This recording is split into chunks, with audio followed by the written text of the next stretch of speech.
बंदी छोड़ सतगुरु रामपाल जी परमेश्वर जी की जय हो। परमपिता परमात्मा सारी सृष्टि के रचनहार, कुल मालिक, असंख्य ब्रह्मांडों के स्वामी, जगत गुरु, तीनों लोकों में प्रवेश करके सबका भरण पोषण करने वाले राजाधिराज, आत्माधार, नाथों के नाथ, देवों के देव महादेव, सर्वेश्वर महेश्वर, मृत्युंजय, अजरो अमर, आदि अनादि, सनातनी प्रभु, जगत पिता जगदीश्वर, श्री श्री 1008 की उपाधि के वास्तविक अधिकारी, अकाल मूर्त शब्द स्वरूपी राम वासुदेव, सर्वगतम ब्रह्म, परम पूज्य, प्रथम पूज्य, परम संत, परम पुरुष, परम धनी, परम दयालु, सत्य कबीर, हक्का कबीर, अल्लाहु कबीर, अल्लाहु अकबर, बाखबर, अल्लाह ताला, जगत के तारणहार, जगत के मुक्तिदाता, जगत के जगन्नाथ, हारे के सहारे, हिंदुओं के राम, मुसलमानों के अल्लाह, सिखों के वाहिगुरु, ईसाइयों के मसीह, दया के सागर दयानिधि, करुणा के सागर करुणानिधि, स्वयंभू परिभू, संकट मोचन, कष्ट हरण, मंगल करण, दुख भंजन, अविगत कबीर, निर्विकार निर्विषम परमात्मा, अलय अलेख सतगुरु, आदि अनादि सतगुरु, असली मर्यादा पुरुषोत्तम, असली राम, असली कृष्ण, असली घनश्याम, असली मुरारी, राजाओं के राजा, महाराजाओं के महाराजा, शहंशाहों के शहंशाह, सम्राटों के सम्राट, भगवानों के भगवान, अल्लाहों के अल्लाह, प्रभुओं के प्रभु, मसीहाओं के मसीह, सच्चे वाहिगुरु, बाबाओं के बाबा, पीरों के पीर, सेठों के सेठ, जगत सेठ, सावड़सा सेठ, सर्वगुण संपन्न, अनंत कोटि कलाओं के स्वामी, अनंत कोटि ब्रह्मांडों के नायक, योगियों में महायोगी, ध्यानियों में महाध्यानी, सिद्धों में परम सिद्ध, ज्ञानियों में तत्व ज्ञानी, ब्रह्म ज्ञानी, महाज्ञानी, परम ज्ञानी, सर्वश्रेष्ठ ज्ञानी, विज्ञानी, युवा कबीर, समरथ कबीर, असमवात, अमित ओजा, सच्चे रहनुमा, करीम अल्लाह, शुभान अल्लाह, दुनिया के अंतिम पैगंबर। 8 सितंबर 1951 से गांव धनाना, जिला सोनीपत, हरियाणा, भारतवर्ष की पावन भूमि पे प्रकट रियल कल की भगवान श्री नारायण साकार हरि, श्री बाबा साहेब नूर अनंत परमात्मा, संत श्रोमणी सतगुरु रामपाल जी परमेश्वर जी के चरण कमल में साध संगति से जुड़े हुए देश विदेश से आप और हम सभी सत्सेवक भाई बहनों का अनंत कोटि दंडवत प्रणाम। सत्साई भाई और बहनों, दया परम पिता परमेश्वर जी की, सारी सृष्टि के मालिक सतगुरु रामपाल जी भगवान की, जिनके शुभ आशीर्वाद से, विशेष आशीर्वाद से आप और हम सभी सत्सेवक भाई बहन साध संगति से जुड़कर अपनी आत्मा के कल्याण हेतु गुरुदेव के तत्व ज्ञान को आधार बनाकर मोक्ष प्राप्ति के लिए दृढ़ता के साथ निरंतर आगे की ओर बढ़ रहे हैं। भाई और बहनों, पूज्य गुरुदेव जी के द्वारा वर्तमान में हिसार जेल में बैठकर अपनी लीला के तहत अपने मिशन को गति देने के लिए जो विशेष संदेश भेजे जा रहे हैं सत्संग के तौर पर, उन विशेष संदेशों के ऊपर निष्कर्ष निकालने की प्रक्रिया जारी है। यानी गुरुदेव ने आप और हमारे लिए उन संदेशों में, उन सत्संगों में क्या भेजा है, हमें गुरुदेव कैसा भगत बनाना चाहते हैं, ये सारी बातें हम उनके मुख कमल से इन संदेशों को सुनकर समझने का प्रयास करेंगे। तो वर्तमान में विशेष संदेश नंबर 10 के ऊपर निष्कर्ष निकालने की प्रक्रिया जारी है। विशेष संदेश नंबर 10 का आज ये तीसरा पार्ट है और गुरुदेव भगवान ने हमारे लिए क्या कुछ भेजा है, क्या कुछ हमें समझाया है, हम उन्हीं के मुख कमल से सुनेंगे और बीच बीच में जैसे जैसे परमात्मा प्रेरणा करेंगे सभी भाई बहनों को बताएंगे। कोई भी सत्संग सुनने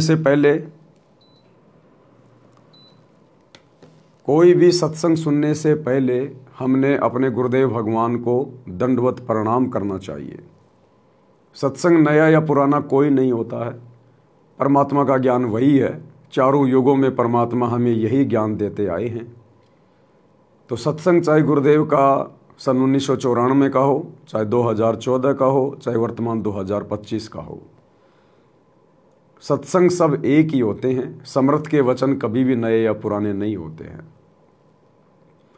तो जब भी हम गुरुदेव का सत्संग सुनना प्रारंभ करें, शुरू करें, आप यदि सामान्य स्थिति में हैं, अपने घर पर हैं, यदि उन्हें दंडवत प्रणाम कर सकते हैं तो जमीन पर लेटकर दंडवत प्रणाम करें, परमात्मा से सद्बुद्धि की भीख मांगें। यदि आप यात्रा में हैं, कहीं बाहर हैं, अपनी नौकरी पे हैं, मजदूरी में हैं, आसानी से दंडवत प्रणाम नहीं कर सकते हैं, तो मुश्किल से 15 से 20 सेकंड लगती हैं। सत्संग सुनने से पहले मानसिक दंडवत प्रणाम गुरुदेव को अवश्य करें, ताकि परमात्मा हमें सद्बुद्धि दे और हमें उनके अमृत वचन समझ में आए। तो शुरू करते हैं विशेष संदेश नंबर 10 का ये तीसरा पार्ट। तो अब क्या कहते हैं, समझा है तो सिर दर पांव, मोहर नहीं रहा सादा। देखना नहीं रहा। भक्ति के बिना ये प्राणी कैसे दुख पाता है, इस अनमोल जीवन को कैसे नष्ट करके चला जाता है, उसके बाद इसको कितना कष्ट उठाना पड़ता है। वो संत गरीबदास जी अपनी अमर वाणी में बहुत जगह बताते हैं, बच्चों ध्यान दो, लगन लगाओ। ये बात कैन सुन की नहीं, ये कर पढ़ने की। इनको ऐसे हल्के बना लो। देखो दास 27 साल से तो प्रचार कर रहा है, और उससे पहले अपनी भक्ति करता था, प्रचार करता था, नाम दिलाता था अपने गुरु जी से। 1994 से दास को इस बार सौंप दिया।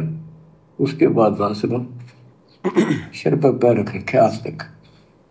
गुरुदेव भगवान क्या कह रहे हैं कि बच्चों ध्यान दो, लगन लगाओ। जब तक तुम ध्यान नहीं दोगे अपने गुरु के वचनों में, सत्संग सुनने में, तो तुम गुरु के वचनों को कैसे निभाओगे? अगर तुम सत्संग ही नहीं सुनोगे, अपने गुरुदेव के मिशन को ही नहीं समझोगे, तो इस मिशन में तुम अपना सहयोग कैसे दोगे? मर्यादा विहीन भक्तों का सहयोग परमात्मा को नहीं चाहिए अपने मिशन में, केवल सत भक्तों का सहयोग चाहिए, जो स्वयं अपने गुरु को परमात्मा मानकर उनके प्रत्येक वचनों में रहते हुए, उनकी प्रत्येक मर्यादाओं का पालन करते हुए मोक्ष प्राप्ति का मकसद मानकर अपनी भक्ति करें। उन्हीं भक्तों की वाणियों का, उन्हीं भक्तों के शब्दों का और उन्हीं भक्तों के द्वारा जो प्रचार प्रसार किया जाएगा, उसी का असर अन्य समाज के ऊपर होगा। तो गुरुदेव कह रहे हैं बच्चों लगन लगाओ, ध्यान दो। और कह रहे हैं देखो ये दास भी पिछले 27 वर्षों से कितनी मेहनत कर रहा है। तो हमने अपने गुरुदेव से भी शिक्षा लेनी है, जो संघर्ष गुरुदेव कर रहे हैं। अरे बेटा जब जवान हो जाता है तो बाप उम्मीद करता है कि बेटा मेरे व्यवसाय में सहयोग करेगा, मेरा वजन कुछ हल्का होगा। तो इसी प्रकार हमारे गुरुदेव का जो व्यवसाय है वो सत्संग है। सतगुरु यहाँ पर भक्ति की खेतीबाड़ी करने आए हैं, और 30 साल से ये अनमोल ज्ञान देकर सतगुरु ने हमें युवा बना दिया, ज्ञान आधारित बना दिया। अब हमने भी इस ज्ञान को आधार बनाकर सर्वप्रथम इस भक्ति को समझकर अपने आत्म कल्याण के प्रति चिंतित होकर और आगे फिर गुरुदेव भगवान का प्रचार प्रसार में सहयोग करना है, इस ज्ञान को फैलाने में सहयोग करना है। और उसी भगत के द्वारा किया गया प्रचार प्रसार इस मिशन में सहयोग माना जाएगा, जो स्वयं अपने गुरु जी की मर्यादाओं में है। अन्यथा परमात्मा कहते हैं कि करनी तज कथनी कथा अज्ञानी दिन रात, कुत्ते ज्यों भोकत फिर सुनी सुनाई बात। और लगन किससे लगानी है? परमात्मा कहते हैं गुरु से लगन कठिन है भाई, लगन लगे बिन काम न सरता, जीव प्रलय हो जाई, गुरु से लगन कठिन है भाई। लगन हमने अपने गुरुजी से लगानी है। गुरुजी से लगन कब लगेगी? जब हम गुरुजी के सत्संगों को लगन से सुनेंगे, ध्यान से सुनेंगे और मर्यादा में रहेंगे, तो गुरुजी हमें सद्बुद्धि देंगे, हम उनके सत्संगों वाले संकेतों को समझ पाएंगे। अन्यथा सत्संगों को समझे बिना हम गुरुजी को नहीं समझ पाएंगे, और गुरुजी को समझे बिना कि हमारे गुरुजी कौन हैं, मेरे जैसा एक मानुष है, माँ के गर्भ से जन्म लेके आया है, या स्वयं ये पूर्ण ब्रह्म परमेश्वर है जो एक आम व्यक्ति की लीला कर रहा है, भूमिका कर रहा है। उसके बाद हमारी लगन हमारे गुरु में लगेगी। तो गुरुदेव कह रहे हैं कि बच्चों मेरी तरफ देखो, मैं भी 27 साल से मेहनत कर रहा हूँ। 27 साल से मेहनत है। किसके लिए कर रहे हैं गुरुदेव? क्या चाहिए उन्हें? उन्हें तो कुछ नहीं चाहिए इस गंदे लोक से। वे तो स्वयं मोक्ष प्राप्त हैं, वे तो मुक्ति के दाता हैं। फिर वे संघर्ष क्यों कर रहे हैं? संघर्ष तो आप और हमें करना चाहिए। लेकिन निस्वार्थ भाव से परमार्थ के लिए जब गुरुदेव इतना संघर्ष कर रहे हैं तो हमारा तो भक्ति मार्ग पर बहुत बड़ा स्वार्थ है मोक्ष प्राप्ति का। हमने तो इस लालच में बहुत ज़्यादा मेहनत करनी चाहिए। और अब इतना ज्ञान लेने के बाद समाज से उल्टा हटके अपने गुरुदेव के चरणों में दृढ़ हो जाना चाहिए। हमें सामाजिक परंपराओं से दूर हट जाना चाहिए। इन व्यर्थ के रीति रिवाजों से, त्योहारों से, शादी विवाह से हमने बिल्कुल कोसों दूर हो जाना चाहिए। चाहे रिश्तेदार प्रसन्न रहो, चाहे रिश्तेदार नाराज रहो। अब हमारा कार्य उन रिश्तेदारों से नहीं बनेगा, अब हमारा कार्य हमारे गुरुदेव से बनेगा, मर्यादा में रहकर भक्ति करने से बनेगा। तमेव माता च पिता तमेव, तमेव बंधु च सखा तमेव, तमेव विद्या च द्रविणम तमेव, तमेव सर्वे मम देव देव। सब कुछ जो हम पहले दुनिया से उम्मीद किया करते थे, आशा लगा के बैठा करते थे, अब वो सारा सुख, सारी वस्तुएं हमें हमारा गुरु देगा। कहते हैं ना, गुरुर ब्रह्मा गुरुर विष्णु गुरुर देवो महेश्वराय, गुरुर साक्षात पार ब्रह्म तस्मै श्री गुरुवे नमः। यानी जो गुण ब्रह्मा जी में है, जो गुण विष्णु जी में है, जो गुण शंकर जी में है, यानी जितना लाभ ये तीनों देवता दे सकते हैं, वो सारे गुण अकेले हमारे गुरु जी के अंदर हैं। क्योंकि हमारे गुरु जी स्वयं साक्षात पार ब्रह्म हैं, तस्मै श्री गुरुवे नमः। इसलिए हमने किसी से भी उम्मीद नहीं करनी, किसी से भी आशा नहीं करनी। देखो भाई और बहनों, परमात्मा कहते हैं कि ये जीवात्मा ये मोटी मोटी मर्यादाओं को तो बहुत जल्दी समझ लेता है, लेकिन सूक्ष्म मर्यादाएं समझना बड़ा कठिन काम है। और सूक्ष्म मर्यादा समझे बिना बात बनेगी नहीं। आज इस भक्ति में आने के बाद अगर आपसे कोई कहे कि भैया चलो श्री ब्रह्मा विष्णु महेश जी से कुछ मांगते हैं, कुछ डिमांड करते हैं, क्या आप सतगुरु रामपाल जी के भगत तत्व ज्ञान सुनने के बाद ब्रह्मा विष्णु महेश से कोई भी भीख मांगोगे? कोई भी उम्मीद करोगे? कोई सुखों की उम्मीद करोगे? संतान प्राप्ति की उम्मीद करोगे? धन प्राप्ति की उम्मीद करोगे? आप कहोगे जी हम तो शौपन में भी नहीं कर सकते ब्रह्मा विष्णु महेश से, हम तो हमारे गुरु जी से करेंगे। फिर तुम उसी गुरु के भगत होकर संसार से डिमांड क्यों कर रहे हो? तुम अपने सांसारिक रिश्तेदारों से, यार दोस्तों से, गांव वालों से, मित्रों से उम्मीद लगा के क्यों बैठे हो? तुम्हारे ऊपर जब भी कोई थोड़ी सी आपत्ति आती है तुम तुरंत हाथ फैला देते हो रिश्तेदारों के आगे कि भाई साहब 15-20 हज़ार रुपये उधार देना। अपने मित्रों के आगे हाथ फैला देते हो, भाई साहब वो फला फला वस्तु की जरूरत है जरा देना। अरे तुमने उन भगवानों से मांगना छोड़ दिया, लेकिन भगवानों के पुजारियों से मांगना नहीं छोड़ा भी। तो क्या छोड़ा फिर तुमने? तुमने जिन भगवानों से उम्मीद लगानी छोड़ दी, उन भगवानों के आगे हाथ फैलाने छोड़ दिए, ब्रह्मा विष्णु महेश के आगे, देवी देवताओं के आगे और उनके पुजारियों के आगे, जगत वालों के आगे अब भी तुम हाथ फैला रहे हो। तो चाहे उन भगवानों से मांग लो, चाहे उनके पुजारियों से मांग लो, बात एक ही है। तो आपने क्या छोड़ा फिर? आप तो उन्हीं भगवानों की भक्ति में हो, केवल जुबान से कह रहे हो कि हमारा ब्रह्मा विष्णु महेश से कोई मतलब नहीं है, और उनके पुजारियों से रात दिन तुम्हारा मतलब रहता है। तो हमने क्या छोड़ा? कुछ भी नहीं छोड़ा। इसलिए जो सत भगत होगा, जिसको ये सतज्ञान समझ में आ गया होगा अपना भगवान, और उसकी समर्थता समझ में आ गई होगी कि मेरा गुरु कौन है। सतगुरु पूर्ण ब्रह्म है, सतगुरु आप अलेख, सतगुरु रमता राम है, इसमें मेन न मेख। सतगुरु आदि अनादि है, सतगुरु मध्य है मूल, सतगुरु को सिजदा करूं एक पलक नहीं भूल। गुरु समान नहीं दाता रे जग में, गुरु समान नहीं दाता। गुरु समान दाता नहीं, याचक शिष्य समान, तीन लोक की संपदा सो गुरु दीनी दान। जब इतना ज्ञान समझ में आ जाएगा, ये गुरु समझ में आ जाएगा, हम भाई बहन मर जाएंगे लेकिन जगत वालों के आगे हाथ नहीं फैलाएंगे। कभी भी कोई उम्मीद हम जगत से नहीं लगाएंगे, कोई भी आशा हम जगत से नहीं लगाएंगे, चाहे भूखे रहें चाहे नंगे रहें। उम्मीद करेंगे तो अपने बाप से, अपने गुरु से। गुरु चाहे फिर कोई भी रास्ता निकाले, वो हमें ज्ञान आधार से स्वीकार्य होगा। तो भाई और बहनों, यदि हम ब्रह्मा विष्णु महेश के पुजारियों से, देवी देवताओं के पुजारियों से, अपने रिश्तेदारों से, अपने समाज के लोगों से अगर हम कोई उम्मीद कर रहे हैं, कोई आशा कर रहे हैं, कोई इच्छा कर रहे हैं, कुछ मांग रहे हैं, तो सोचो आप जी उन ब्रह्मा विष्णु महेश के आगे हाथ फैला रहे हैं। तो गुरुदेव कहते हैं ये मोटी मोटी माया त्यागना तो बहुत आसान है, लेकिन जो सूक्ष्म माया है उसको जो त्यागेगा वो भगत बनेगा।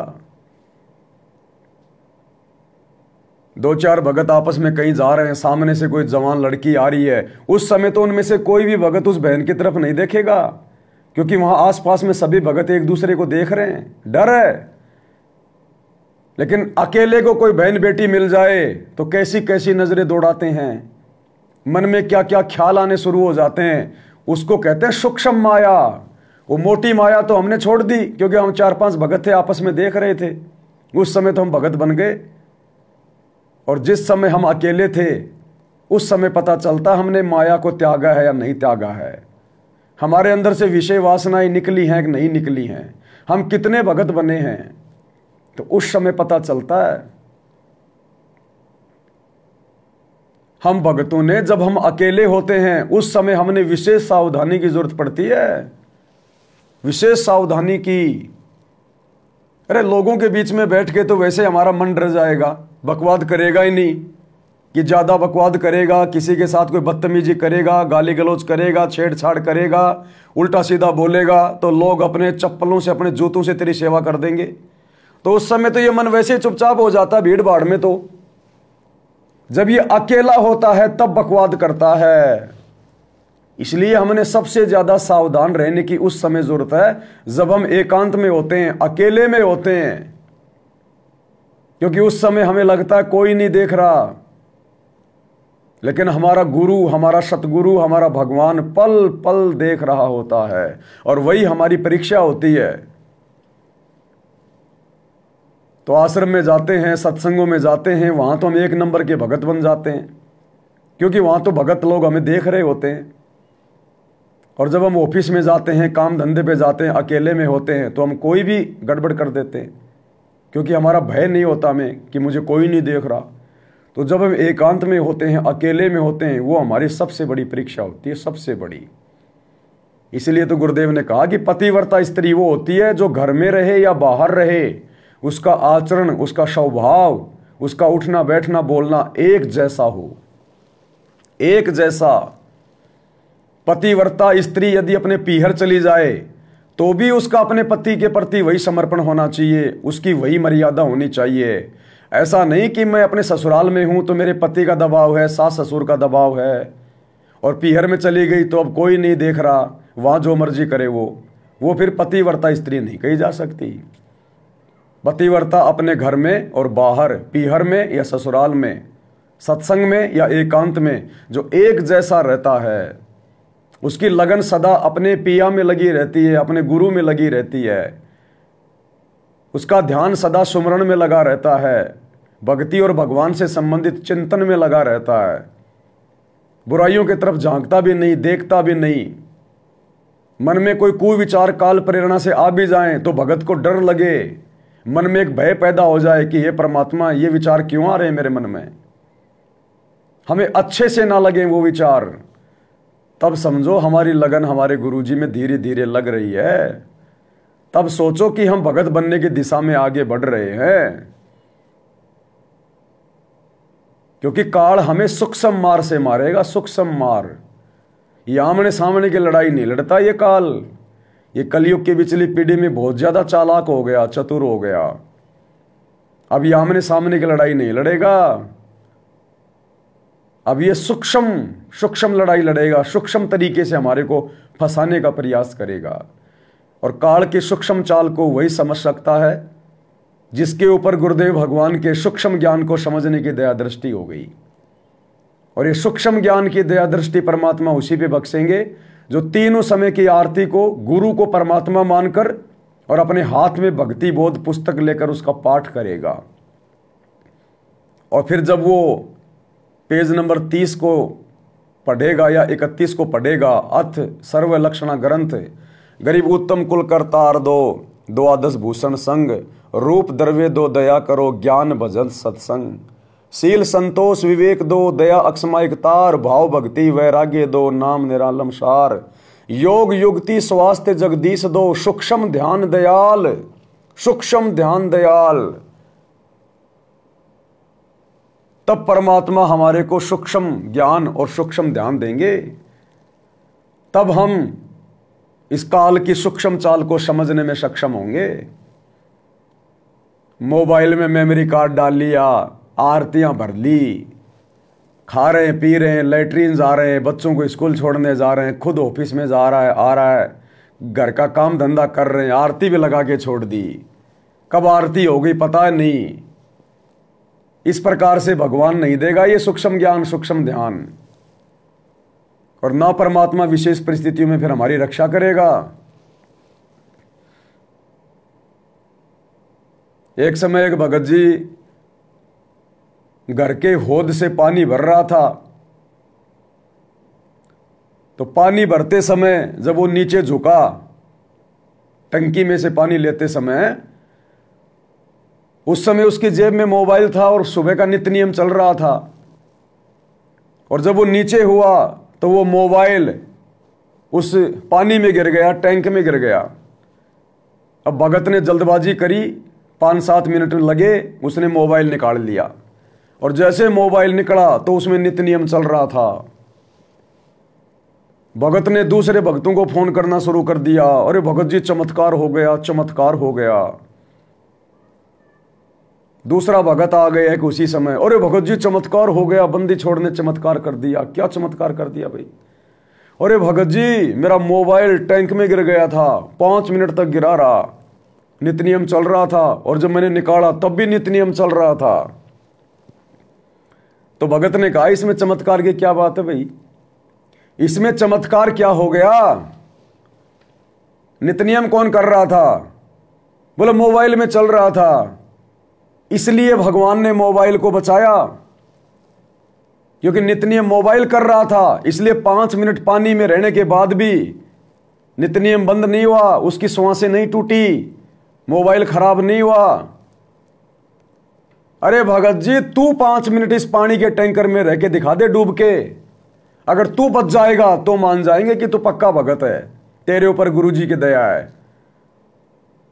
बोले भगत जी मैं समझा नहीं। बोले भैया जो भक्ति करेगा भगवान उसको बचाएगा। तो भक्ति तो तुम्हारा मोबाइल करता है बेचारा, तीनों समय की आरती मोबाइल करता है, मंत्र जाप तुम्हारा मोबाइल करता है, तो भगवान ने मोबाइल को बचा लिया। अगर तू भक्ति कर रहा है तो 5 मिनट देके तू पानी के टैंकर में रह के दिखा दे अंदर, तू बचता है कि नहीं बचता है, तो भगवान उसको बचाएगा जो भक्ति करेगा। तो भक्ति तो भैया फिलहाल भक्तों के घरों में मोबाइल कर रहे हैं। वो भक्ति बोध पुस्तक तो गुरुजी ने खाली दरबार में जाके रखने के लिए दी थी, उसका पाठ करने के लिए थोड़ी दी थी। अरे उस भक्ति बोध को खोलने से पहले जो ऊपर का जो कवर है और नीचे जहां पर भक्ति बोध की रेट लिखी हुई है, मूल्य, उस मूल्य के आगे क्या लिखा है गुरुदेव ने पढ़ लेना कभी समय मिले तो, क्योंकि आप बड़े बिजी लोग हो, सतलोक आश्रम से जुड़े हुए भाई बहन बहुत ज्यादा बिजी रहते हो, क्योंकि आपकी तो समाज के लोगों से संपर्क हैं, आप लोगों की यारी दोस्ती रिश्तेदारियां हैं, फिर आप लोगों ने राजनीति में राजनेताओं की भी रैलियों में जाना होता है, उनका प्रचार करना होता है, समाज के लोगों से आपकी यार दोस्ती होती है।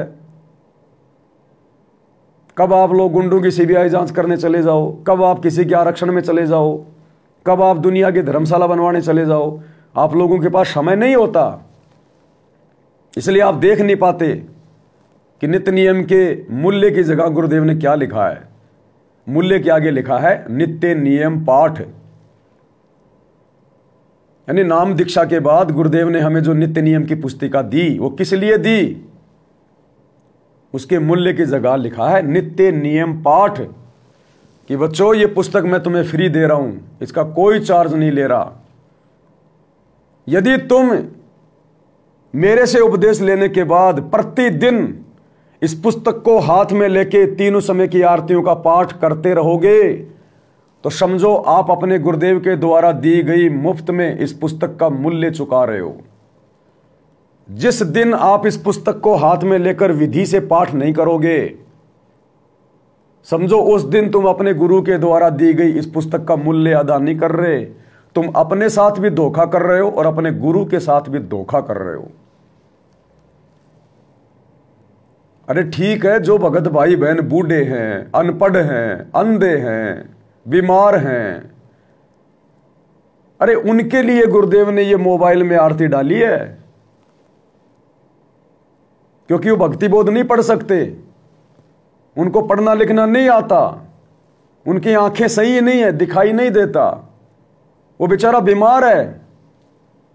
ये विशेष परिस्थितियों में उन भगत भाई बहनों के लिए हैं। और जो बिल्कुल पहलवान की तरह है, कौवे की तरह जिसकी आंखें हैं, वो भी मोबाइल से आरती कर रहा है, तो ये कब तक चलेगा? फिर ये भक्ति बोध क्यों दी गुरुजी ने? क्यों पैसे बर्बाद किए परमात्मा ने? क्यों हमारा गुरु, जिन्होंने तीनों समय की आरती का वीडियो बनाया है विशेष परिस्थितियों के लिए, विशेष भक्तों के लिए, जो आरती नहीं कर सकते भक्ति बोध में, जो अनपढ़ है, नेत्रहीन है, उनके लिए गुरुदेव ने तीनों समय की आरती का वीडियो बनाया है। क्या देखा आपने उस वीडियो में? क्या सीखा आपने उस वीडियो में? अरे तुम अपने घर पर वीडियो में आरती लगा के छोड़ देते हो, तुम अपना काम कर रहे हो। क्या देखा तुमने तीनों समय की आरती की वीडियो में? कुछ नोट किया? हमारा गुरु एक भगत की भूमिका इसलिए निभा रहा है कि हमें एक योग्य भगत बना सके, अपने जैसा। क्या हमारे गुरुजी ने कभी ऑडियो वीडियो से आरती की? कभी नहीं की। क्या हमारे गुरुजी के समय ऑडियो वीडियो नहीं थे? क्या सब कुछ थे। हमारे गुरु ने कभी ऑडियो वीडियो से आरती क्यों नहीं की? हमारे गुरुजी भक्ति बोध से आरती किया करते थे। और जो वीडियो तीनों समय की आरती का गुरुदेव ने बनाया है, वो हमें शिक्षा दे रहे हैं गुरुदेव। वो वीडियो केवल हमें समझाने के लिए बनाया गया है। हमारे गुरु ने कभी ऑडियो वीडियो से आरती नहीं की। उस वीडियो में गुरुदेव भगवान बैठे हुए हैं और गुरुदेव के हाथ में भक्ति बोध है, भक्ति बोध। सबसे पहला संदेश तो गुरु ने यह दिया कि बच्चों, जिस प्रकार मैं बैठकर आरती कर रहा हूं, बैठकर आरती करने का मतलब है समय निकाल के आरती कर रहा हूं, कि नौकरी तो मैं भी करता हूं, बाल बच्चे तो मेरे भी हैं, काम धंधे मेरे भी हैं, लेकिन फिर भी मैं इस भक्ति को प्रथम महत्व दे रहा हूं, प्रथम महत्व। और मैं समय निकाल के देखो बैठ के आरती कर रहा हूं। मैं खाते पीते आरती नहीं कर रहा। आरती मोबाइल में लगा के मैं लेटरिन में जाके नहीं बैठ रहा। मैं भैंसों को पानी पिलाने जाते समय आरती नहीं कर रहा। बच्चों को स्कूल छोड़ते समय आरती नहीं कर रहा। देखो मैं अपने ऑफिस में आते जाते समय अपने स्कूटर पे आरती नहीं कर रहा। मैं बैठ के आरती कर रहा हूं। तुम्हें संदेशा दे रहा हूं कि तुमने भी इसी प्रकार से आरती करनी पड़ेगी अगर सफलता प्राप्त करनी है तो। जिस प्रकार मैं बैठ के आरती कर रहा हूं, और देखो भक्ति बोध पुस्तक हाथ में लेके आरती कर रहा हूं, किसी मोबाइल से आरती नहीं कर रहा, वीडियो से आरती नहीं कर रहा। ये संदेशा दे रहे हैं गुरुदेव। लेकिन ये बातें हर कोई नहीं पकड़ पाएगा। सब सुमरे अपने अनुमाना तो गति लखी न जाए, कहे कबीर कृपया कर जन पर ज्यों की त्यों समझाए। कब तक हम संसार को भक्ति से ज्यादा महत्व देंगे? क्या सारी जिंदगी इसी प्रकार से व्यस्त रहेंगे, भागदौड़ में रहेंगे? इस भागदौड़ में तो भैया कभी भी तुम सतलोक को प्राप्त नहीं कर पाओगे। तुम्हारी इच्छा, तुम्हारी चाहत तो मिट ही नहीं रही। तुम तो भक्ति से ज्यादा अपने सांसारिक कार्यों को महत्व दे रहे हो। फिर हमारे में और उस नकली बाबा में क्या अंतर रह गया जो गुरुदेव ने हमें बताया कि पहले लोग जंगल में साधना करने जाते थे कभी उनकी इच्छा होती छाछ राबड़ी दूध पीने की तो गांव में आ जाते। एक संत आ गया एक गांव में, एक माई के घर पे गया, अलख जगाया। माई बोली महाराज जी आदेश करो। बोले माई मुझे छा पीनी है, छाछ छा। बैठो महाराज बैठो बैठो, अभी 10-20 मिनट में छाछ तैयार कर देती हूं। माई लगी दही को मथने फटाफट। महाराज ने सोचा मैं चलो इतनी देर अपना भजन कर लेता हूं। उसने अपना ध्यान लगाया, उसकी सुरती लग गई, ध्यान लग गया। अब ध्यान भैया 2 साल में टूटे, 10 साल में टूटे। माई ने छाछ तैयार करी, महाराज जी को आवाज लगाई, महाराज जी का तो ध्यान लग गया। काफी लोग आए, उन्होंने आवाज लगाई, हाथ लगाया, महाराज जी नहीं हिले। जंगल से उनके दूसरे साधुओं को बुलाया कि भाई वो जानते होंगे ये कैसे उठेंगे। वो आए, उन्होंने अपनी वो क्रिया की, लेकिन कोई फर्क नहीं पड़ा।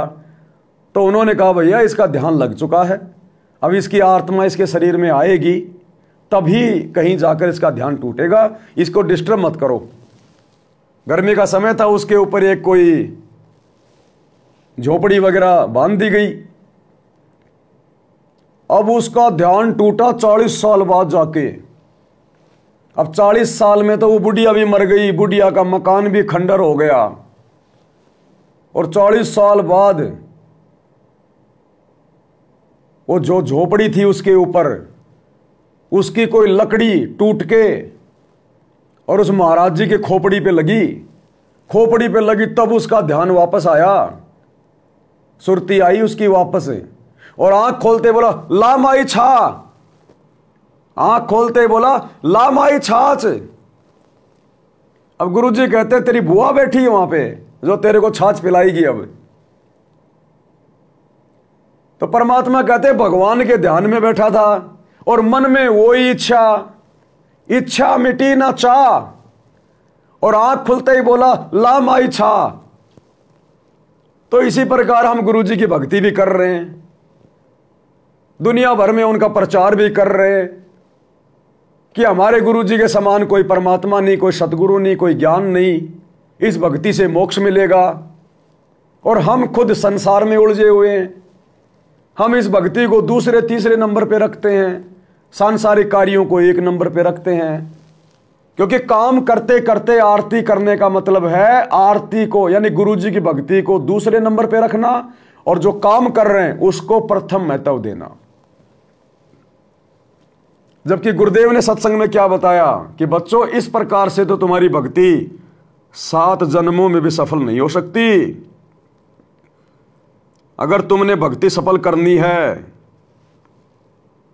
तो भैया 80% समय आपने परमात्मा की भक्ति को देना होगा, 80%, और 20% केवल सांसारिक कार्यों को, अपनी रोजी रोटी के धंधे को, केवल 20%। जबकि वर्तमान में तो इसका उल्टा हो रहा है। भगत 20% भी भक्ति को समय नहीं दे रहे, 20% भी, और 80% से ऊपर अपने काम धंधे की चिंता है। जबकि हमने तो इसका बिल्कुल उल्टा करना है। तो उल्टा करने में भैया हमने संसार से उल्टा हटना पड़ेगा। हमने ये ओवर टाइम करना छोड़ना पड़ेगा। आप लोग ज्यादा धन क्यों कमा रहे हैं? आप ज्यादा भागदौड़ क्यों कर रहे हैं? गधे और बैल कितना क्यों कमा रहे हैं? क्योंकि अभी आप अपने गुरुजी पर पूर्णतया विश्वास नहीं कर रहे, आप गुरुजी के ज्ञान को पूरा नहीं समझे। अन्यथा आपको इस धन की आवश्यकता क्या? अरे मकान आपका खुद का, जमीन आपके पास में, आपने चाहिए क्या? शरीर के कपड़े, 2 टाइम की रोटी। उसके लिए भैया भगत को गधे और बैल कितना कमाने की, ओवर टाइम पे ओवर टाइम करने की जरूरत नहीं पड़नी चाहिए। अगर फिर भी आप दिन रात भग रहे हैं, चक्री काट रहे हैं, दिमाग में टेंशन लेके घूम रहे हैं, इसका मतलब अभी आप सांसारिक परंपराओं को छोड़ नहीं पा रहे। अभी आप लोक लाज में फंसे हुए हैं, उन्हीं रीति रिवाजों में फंसे हुए हैं। आपके अंदर उस बाबा की तरह अभी भी सांसारिक इच्छा है, चाहत है। अन्यथा भगत को तो 2 टाइम की रोटी चाहिए, 2 जोड़ी कपड़ा चाहिए, बाकी खर्चा है क्या भगत का? अरे खर्चे तो गुरुदेव ने समाप्त कर ही दिए अगर आप उनके अनुसार चल रहे हो तो। शादी विवाह में जाना हमारा बंद हो गया। फालतू में यारी दोस्ती रिश्तेदारी में चक्कर काटते थे, वो हमारा बंद हो गया। जितने भी त्योहार हैं वो हम नहीं मनाते। बड़ी बड़ी स्कूलों में अपने बच्चों को नहीं पढ़ाते। दुनिया भर का दिखावा हम नहीं करते। बड़ा मकान बनाने की, मार्बल चिप्स लगाने की चाहत हमारे अंदर नहीं है। घूमने फिरने मनोरंजन के लिए, पिकनिक के लिए हम नहीं जाते। नशा किसी प्रकार का हम नहीं करते। चोरी जारी जुआ हम नहीं खेलते। तो भैया आपका खर्चा है क्या? केवल रोटी का, शरीर के कपड़े का, और अगर कोई किराए के मकान में रहता है तो मकान का किराया। इससे ज्यादा खर्चा आपका है क्या, बता दीजिएगा। फिर भी आपकी गाड़ी का टायर रुक ही नहीं रहा, 24 घंटे भाग रहे हो। इसका मतलब अभी आप गुरुजी के अनुसार नहीं चल रहे। अभी आप सांसारिकता में रमे हुए हैं। अभी आप लोकलाज में हैं। तभी तो आपकी इच्छाएं समाप्त नहीं हो रही, आपकी चाहत समाप्त नहीं हो रही, आपके खर्चे रुकने का नाम नहीं ले रहे। तो भक्ति कैसे बनेगी? आप 80% भक्ति कैसे करोगे? 80% समय आप भक्ति को कैसे दोगे? इस प्रकार तो नहीं दोगे। और अगर इस प्रकार से हमने नहीं किया जो फॉर्मूला गुरुदेव ने बताया कि 80% समय परमात्मा को यानी भक्ति को और 20% समय केवल रोजी रोटी को, तब जाके हमारी बात बनेगी। ये सतगुरु वचन है। साध वचन पलटे नहीं, पलट जाए ब्रह्मांड। एक एक वचन को फॉलो करना पड़ेगा अगर सफलता प्राप्त करनी है तो इस मोक्ष मार्ग पर। तो क्या कह रहे हैं गुरुदेव और हम क्या कर रहे हैं, अपना अवलोकन कर लो। भगवान उसी समय मिलेगा जो माया के पीछे हम कम भागेंगे। अब हम 90% समय माया जोड़ में लाते हैं और 10% समय हम वैसे बर्बाद किया करते थे। अब शुरुआत जब होती है आप जी की, आपका 10% समय ही मालिक के चरणों में प्रारंभ होता है। फिर धीरे धीरे आपको ज्ञान चला जाता है, फिर 50-50 हो जाता है।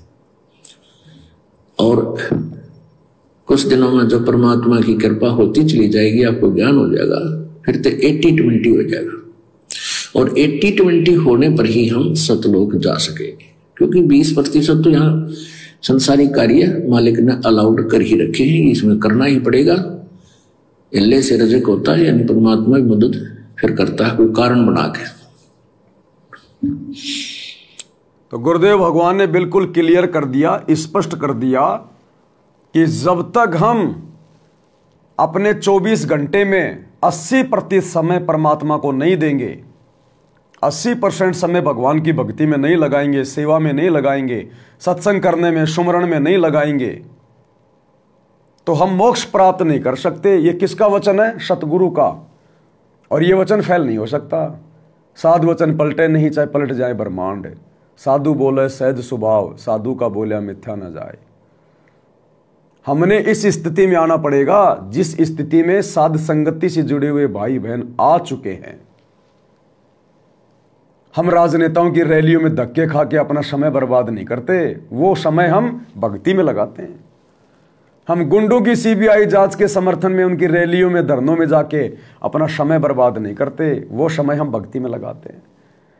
हम दुनिया भर के आश्रमों पे आश्रम बनाने में, दुनिया भर के आश्रमों में हॉस्पिटल बनाने में, दुनिया भर के लोगों के लिए स्टेडियम बनाने में, जाटों की धर्मशाला बनाने में हम अपना अनमोल समासें और समय बर्बाद नहीं करते। हम परमात्मा की भक्ति में लगाते हैं वो समय। हम इन फर्जी आश्रमों में जा जाके अपने गुरुजी की गैर हाजिरी में वहाँ पर सेल्फियाँ लेने के लिए नहीं जाते। हम लड्डू जलेबी बर्फी के चक्कर में नहीं भटकते किसी आश्रम में। हम टाइम पास के लिए, मनोरंजन के लिए, घूमने के लिए आश्रमों में नहीं जाते। जुलाहों का कुआं देखने के लिए, प्रदर्शनियाँ देखने के लिए, कबीर जी का झोपड़ा देखने के लिए, मिट्टी के गाय और बैल देखने के लिए, रंगोलियाँ देखने के लिए, आश्रमों की सजावट देखने के लिए, हम ये पाखंड करने के लिए नहीं जाते। वो समय हम परमात्मा की भक्ति में लगाते हैं। तो 80% समय तब कहीं जाकर मोक्ष की उम्मीद करना ये बच्चों का खेल नहीं है। इसलिए गुरुदेव कह रहे हैं बच्चों ध्यान दो, लगन लगाओ, अपने गुरु को देख के चलो, अन्यथा ये रह जाएंगे, बात बनेगी नहीं। दुनिया के सामने तुम कितने बड़े भगत बन लो, ये दुनिया तुम्हारा उद्धार नहीं करेगी। अरे अपने गुरु को बन के दिखाओ भगत, जैसा तुम्हारा गुरु चाहता है भगत बनाना, वैसा अपने गुरु को बन के दिखाओ, गुरु से बात बनेगी। आपने होमवर्क कर लिया और अपने पड़ोसियों को दिखा रहे हो, चेक कर रहे हो, वो पड़ोसियों को होमवर्क दिखाने से बात नहीं बनेगी। वो तो जिस टीचर ने तुझे होमवर्क दिया है उस टीचर को जाके दिखा कि जी मैंने होमवर्क कंप्लीट कर लिया आज का। मार्क्स तो, नंबर तो वो टीचर देगा, पड़ोसी नहीं दे सकता।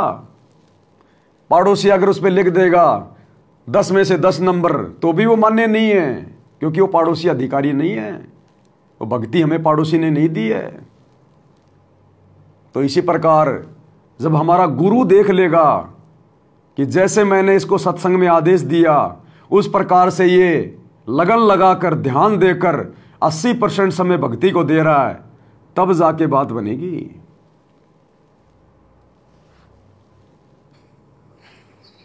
तो यह बात दास के खटकी जो गरीबदास की वाणी में बता रखी है।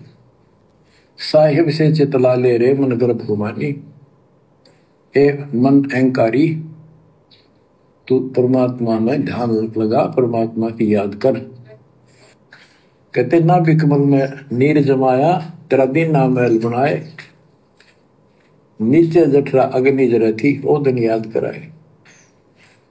नैन नाक मुख द्वारा दे नख सिख साज बनाया, नख नाखून से लेकर शिखर तक, चोटी तक का आपका सारा नैन नाक मुख ये सब दे ही सुंदर, नाखूनों से लेकर शिखा चोटी तक का आपकी सारी व्यवस्था कितनी प्यारी कर रखी है।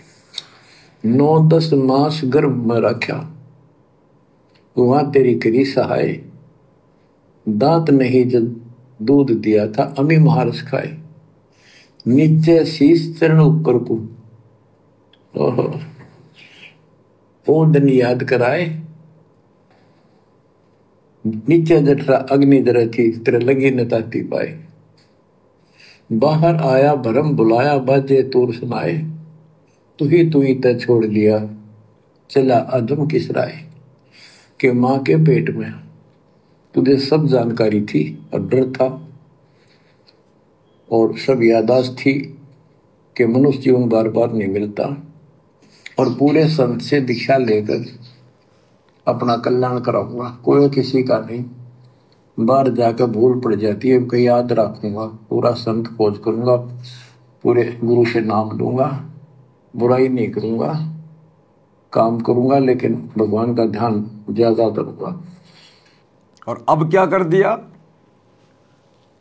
मां के गर्भ में तो रो रहे थे, चिल्ला रहे थे, भगवान से माफी मांग रहे थे, एग्रीमेंट कर रहे थे इसी परमात्मा से, सतगुरु रामपाल जी भगवान से। यही है वो परमात्मा जो मां के गर्भ में हमारे पास जाता हमारी पुकार सुनकर, और हम फिर उनके साथ में एग्रीमेंट करते हैं कि ये परमात्मा मुझे एक बार इस नरक कुंड से बाहर निकाल दो, मैं बहुत पीड़ा भोग रहा हूं, क्योंकि 9 महीने ऊपर को पैर नीचे को सिर। अगर हमें 10 मिनट के लिए वर्तमान में कोई बोरी में पैक करके और किसी पेड़ से बांध दे, ऊपर को पैर करके नीचे को सिर करके, और ऊपर से मारे लठ, उस बोरी में हमें यह भी नहीं पता कौन मार रहा है, कहां से मार रहा है, कहां लग रही है। तो बच्चा जब मां के गर्भ में रहता है 9 महीने ऊपर को पैर नीचे को सिर घूमता रहता है, और मां जैसा भी भोजन खाती है उस बच्चे को मच्छर की तरह जैसे बिच्छू डंक मारता है, ऐसे वो खुजली मिटाने के लिए वो बच्चा घूमता है, वो तड़पता है। अन्यथा गुरुदेव ने बताया उस बच्चे के कोई बैरिंग नहीं लग रहे, जो अपनी मर्जी से घूम रहा है, उसको पीड़ा हो रही है। तो सेम वही स्थिति, हमें कोई बोरी में पैक करके नीचे मुंह करके ऊपर पैर करके पेड़ से बांध दे, और हमें कुछ दिखाई नहीं दे रहा, और 2-4 आदमी खड़े होकर हमारे को मार रहे हैं लठों से, कोई कहीं मार रहा है, चाहे मुंह पे लगो, चाहे नाक पे लगो, चाहे पैर पे लगो। ये हालत होती है मां के गर्भ में। इससे भी भयंकर पीड़ा, इससे भी भयंकर चोटें, तब हम वहां भगवान को याद करते हैं। तब आता वहां परमात्मा सतगुरु रामपाल जी भगवान, और फिर हम उनसे एक ही प्रार्थना करते हैं कि भगवान बस मालिक देख लिया सब कुछ, केवल आपकी भक्ति करूंगा और कुछ नहीं करूंगा गुरु जी। ये परमात्मा रोजी रोटी भी आप ही दोगे, वो काम धंधा भी आप ही चलाओगे। ये परमात्मा फालतू की कोई बकवाद नहीं करूंगा, कुछ भी अपना 1% समय भी फालतू में बर्बाद नहीं करूंगा। चलो मां के गर्भ से बाहर आ गए, हमें ध्यान नहीं रहा तीनों गुणों के प्रभाव के कारण। अब सतगुरु ने आके कम से कम हमें तो वही बातें वापस बता दी। अरे दुनिया वालों को तो नहीं पता मां के गर्भ का क्या कष्ट होता है, क्या एग्रीमेंट होता है, बाहर जाके क्या करना होता है। अरे कम से कम हम जितने भी सतगुरु रामपाल जी के भगत हैं, हमें तो आज गुरु जी ने फिर से आके याद दिला दिया कि तुमने क्या एग्रीमेंट किया था, क्या कहा था तू कि केवल तेरी भक्ति करूंगा, बकवाद नहीं करूंगा। और अब क्या कर रहे हैं हम? भक्ति को तो साइड में रख दिया और राजनेताओं की रैलियों में धक्के खा रहे हैं। उस मां के गर्भ में तो एग्रीमेंट कर रहे थे कि परमात्मा समय बर्बाद नहीं करूंगा, 24 घंटे तेरी भक्ति करूंगा, एक भी श्वास खाली नहीं जाने दूंगा। और अब नरेंद्र मोदी की रैली में जाके सोनीपत के गोहाना में, मध्य प्रदेश के भोपाल में बसों में भर भर के जा रहे हो भगत, और वहां जाकर क्या सुन रहे हो? अपनी श्वासें बर्बाद कर रहे हो। वो सृष्टि रचना सुनाएगा तुम्हें नरेंद्र मोदी वहां। अरे वो तुम्हें धर्मदास की कथा सुनाएगा क्या नरेंद्र मोदी? वो तो निंदा चुगली करेगा, झूठ बोलेगा।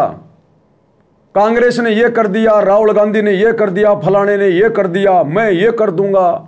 झूठ के पुल बांधेगा, झूठे आश्वासन देगा। वो झूठ सुनने गए तुम। मां के गर्भ में क्या था? इसलिए गुरुदेव कह रहे हैं कि मां के गर्भ में तो तू रोवे था कि कोई बकवाद नहीं करूंगा, और अब बाहर आते तो बकवाद करने लग गया।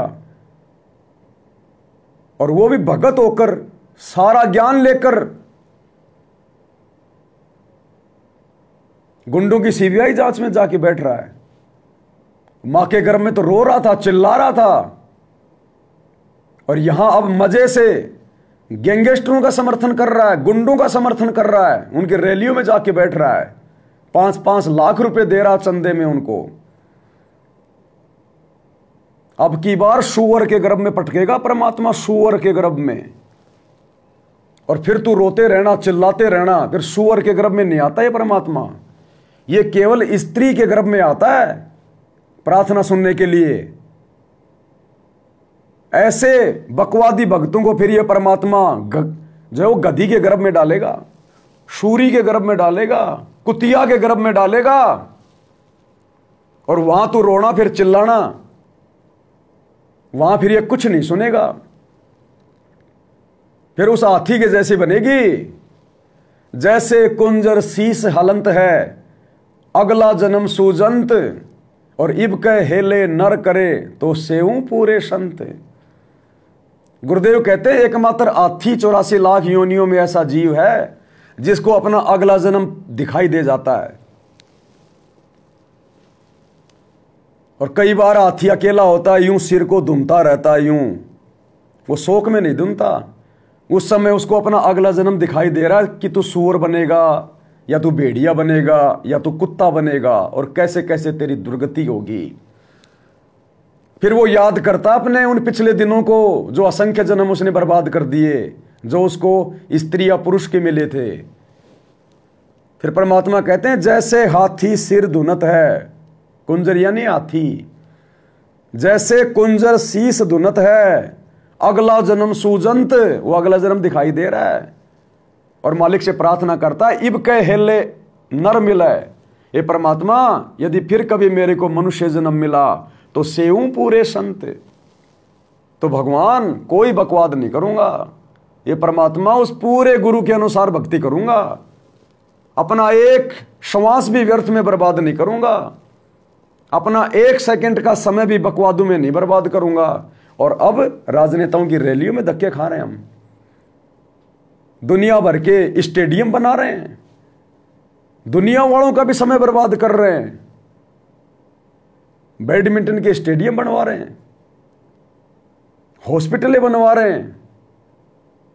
बीमारी से मरना है क्या? डर है क्या तुम्हें? भक्ति करते करते बीमारी से मरने का डर है क्या? फिर क्यों भक्ति कर रहे हो? क्या दुनिया भर में हॉस्पिटलों की कमी है क्या?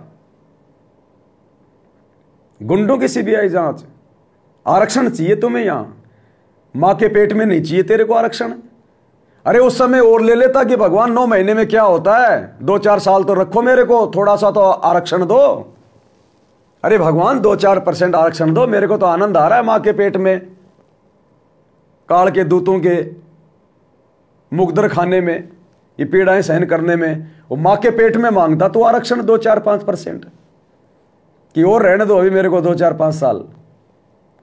और यहां अब तू बकवाद कर रहा है, वो भी गुरु की शरण में आने के बाद। दुनिया की धर्मशाला बनवा रहा है। तो मां के पेट में तो तू उस धर्मशाला से निकलने की बहुत प्रार्थना कर रहा था कि भगवान मेरे को इस धर्मशाला से बाहर निकाल दो, और अब तू दुनिया की धर्मशाला बनवा रहा है। अपने गले में माला डलवा रहे हो। इज्जत की भूख है अब तुम्हें मान बढ़ाई और इज्जत की भूख आ गई। और वहां उस गंदगी में नंगा लिपटा हुआ था खून से,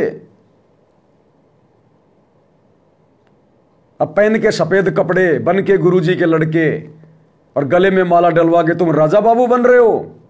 हैं? तुम दोनों भाई गोपीचंद भर्तरी बन रहे हो। अब अगला जन्म गधी की योनि में, गधी के गर्भ में, धनाना की गलियों में। ये भक्ति का विधान बता रहा हूं। ये परमात्मा है, किसी का सगा नहीं है। अपना बाप समझ के भक्ति मत करो इसको अपना बाप समझ के भक्ति मत करो कि ये मेरे शरीर का बाप है। इसको आत्मा का बाप समझ के भक्ति करो। ये दिखाएगा आने वाले समय में समदृष्टिपना क्या होता है। गुरु के साथ में छल कपट करना, उसकी मर्यादा तोड़ के, और उसकी अन्य संगत को भी काल के मुंह में बैठाना क्या होता है। तुम खुद तो मरे सो मरे, लाखों की संगत को और मार दिया मर्यादा तोड़वा के। तो ये ड्रामा नहीं हो रहा, भक्ति हो रही है।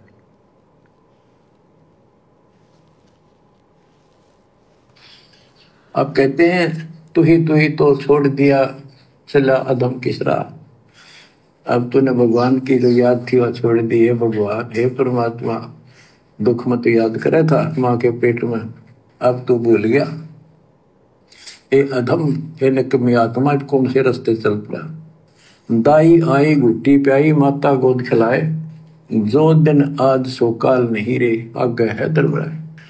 कि जैसे आज है मृत्यु के बाद फिर उसकी धर्मराज के दरबार में जाएगा, वहां तेरी फिर दुगुनती हो। 12 वर्ष खेलते बीते, फिर लीना ब्याह कराए, तरुणी नारी से गरबाई तो सल्ला मोड़ गवाई। यानी पहले 12 वर्ष की आयु में शादी हो जाती थी, विवाह हो जाता था। कहते तू केवल इससे काम लगा रहा, ब्याह हो गया, बड़े हो गए, पालन पोषण में सारा जीवन खो दिया। तो भक्ति साथ साथ करनी चाहिए थी, वह ना करने से क्या दुख होगा तेरे साथ, वो बताया। कहते शादी करा ली, उसके बाद बच्चे हो गए, उनके पालन पोषण में शादी विवाह करके फिर मर गया। फिर जो दिन आज सो काल नहीं रे, आगे फिर दंड आए। फिर वहां जाके फिर मुंह लटका के खड़ा होता है, भगवान गलती बन की, अब के फिर मनुष्य जीवन देना भगवान, आपके गलती नहीं करूंगा। तो परमात्मा दिखाता है निकम्मे ऐसी ऐसी गलती तेना 1000 लाखों बार कर ली। ये देख पिछले सारे जन्म दिखाए जाते इसको। फिर रोता है, हे भगवान गलती बन गई। परमात्मा कहते हैं कि अच्छे दिन पीछे गए गुरु से क्या ना हेत, अब पछतावा क्या करे, चिड़िया चुकी खेत। इन आश्रमों से जुड़ी हुई संगत के ये अच्छे दिन धीरे धीरे पीछे जा रहे हैं। ये परीक्षा चल रही है 2014 बरवाला कांड के बाद। ये अच्छे दिन थे, हमारे हिस्से की जेल, हमारे हिस्से का दर्द दुख परेशानियां गुरु ने अपने ऊपर लेकर और हमारे हिस्से की जेल काटी है। हमें गुरुदेव ने भक्ति के लिए समय दिया कि बच्चों तुम भक्ति करो, तुम्हारे पास समय नहीं है। अपने ऊपर ले लिए गुरु ने सारे दुख दर्द। ये अच्छे दिन थे हमारे, और इन अच्छे दिनों को हमने राजनीति कर करके, बकवादे कर करके, आश्रमों पे आश्रम बनवा बनवा के, अपने बाप दादाओं की वहां पे वो कब्रें बनवाओगे क्या? अरे किस लिए आश्रम चाहिए तुम्हें? घर नहीं है तुम्हारा, रोड पे सोते हो, फुटपाथ पे सोते हो, भिखारी हो तुम। तुम्हारा घर आश्रम थोड़ी है, शमशान घाट है, शमशान घाट। किस लिए आश्रम खोल रहे हो? तुम्हारे बाप से तुमने आदेश सुना? जो तुम भर भर के झोली ज्योति पाठ और दान की उनको पात्रों के हाथों में दे रहे हो आश्रमों पे आश्रम खुलवाने के लिए, बकवाद करने के लिए, धन का दुरुपयोग करवाने के लिए। सुना तुमने कभी तुम्हारे बाप से कि बच्चों मैंने आश्रमों पे आश्रम खोलने? क्या खोले कभी तुम्हारे बाप ने अपनी जिंदगी में कभी आश्रमों पे आश्रम? तुम किसकी भक्ति कर रहे हो? अपने गुरु की या गुरु के परिवार की या कोऑर्डिनेटरों की? गुरु को तजे भजे जो आना था, पशुओं को फोकट ज्ञाना। संगत को फोकट ज्ञान है, वर्तमान में फोकट ज्ञान है। गुरु के सत्संग सुनते नहीं, गुरु के आदेशों का तो पता नहीं। नियम मर्यादा बस केवल एक बार सुन ली जिस दिन नाम लिया था, बाकी 10 साल हो गई, कभी जिंदगी में दोबारा उन नियमों का पर्चा उठा के नहीं देखा कि नियम क्या है, मर्यादा क्या है। उसके बाद जैसा गुरुजी के परिवार ने कह दिया फाइनल, जैसा कोऑर्डिनेटर ने आदेश दे दिया फाइनल, जैसा कोई पीला पर्चा आश्रम से आ गया फाइनल। ये ड्रामेबाजी नहीं चलेगी। गुरु को तजे भजे जो आना था, पशुओं को फोकट ज्ञाना। ये हमारे अच्छे दिन थे, जिन दिनों को तुमने बुरे दिनों में तब्दील कर दिया दुनिया भर की बुराइयां करके। ये परीक्षा ले रहा था सतगुरु, हमारी परीक्षा। तुमने सोचा गुरुजी ने तो हमारे को फ्री छोड़ दिया। अरे परीक्षा के समय टीचर भी फ्री छोड़ देता है। परीक्षा के समय में कोई हाजिरी नहीं होती, टीचर कोच भी नहीं पढ़ाता, डंडे वंडे नहीं मारता टीचर उस परीक्षा में, चाहे तू सही लिख रहा है चाहे तू गलत लिख रहा है।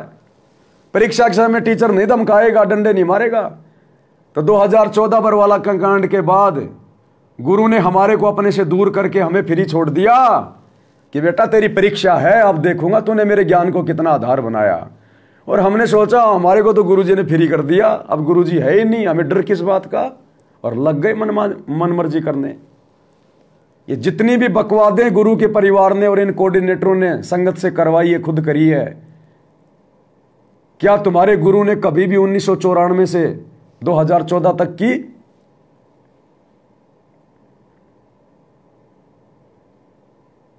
भैया कौन से रास्ते चल रहे हैं?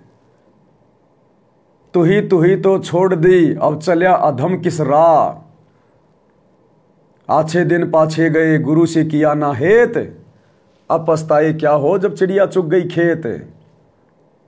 तुम्हारा तो पूरा खेत साफ कर गया काल। सबकी मर्यादा खंडित है, सबकी। भक्ति के निकट भी नहीं हो तुम। ये गढ़ सतसेवकों ने जीत लिया गुरु आशीर्वाद से, गुरु को परमात्मा मान के।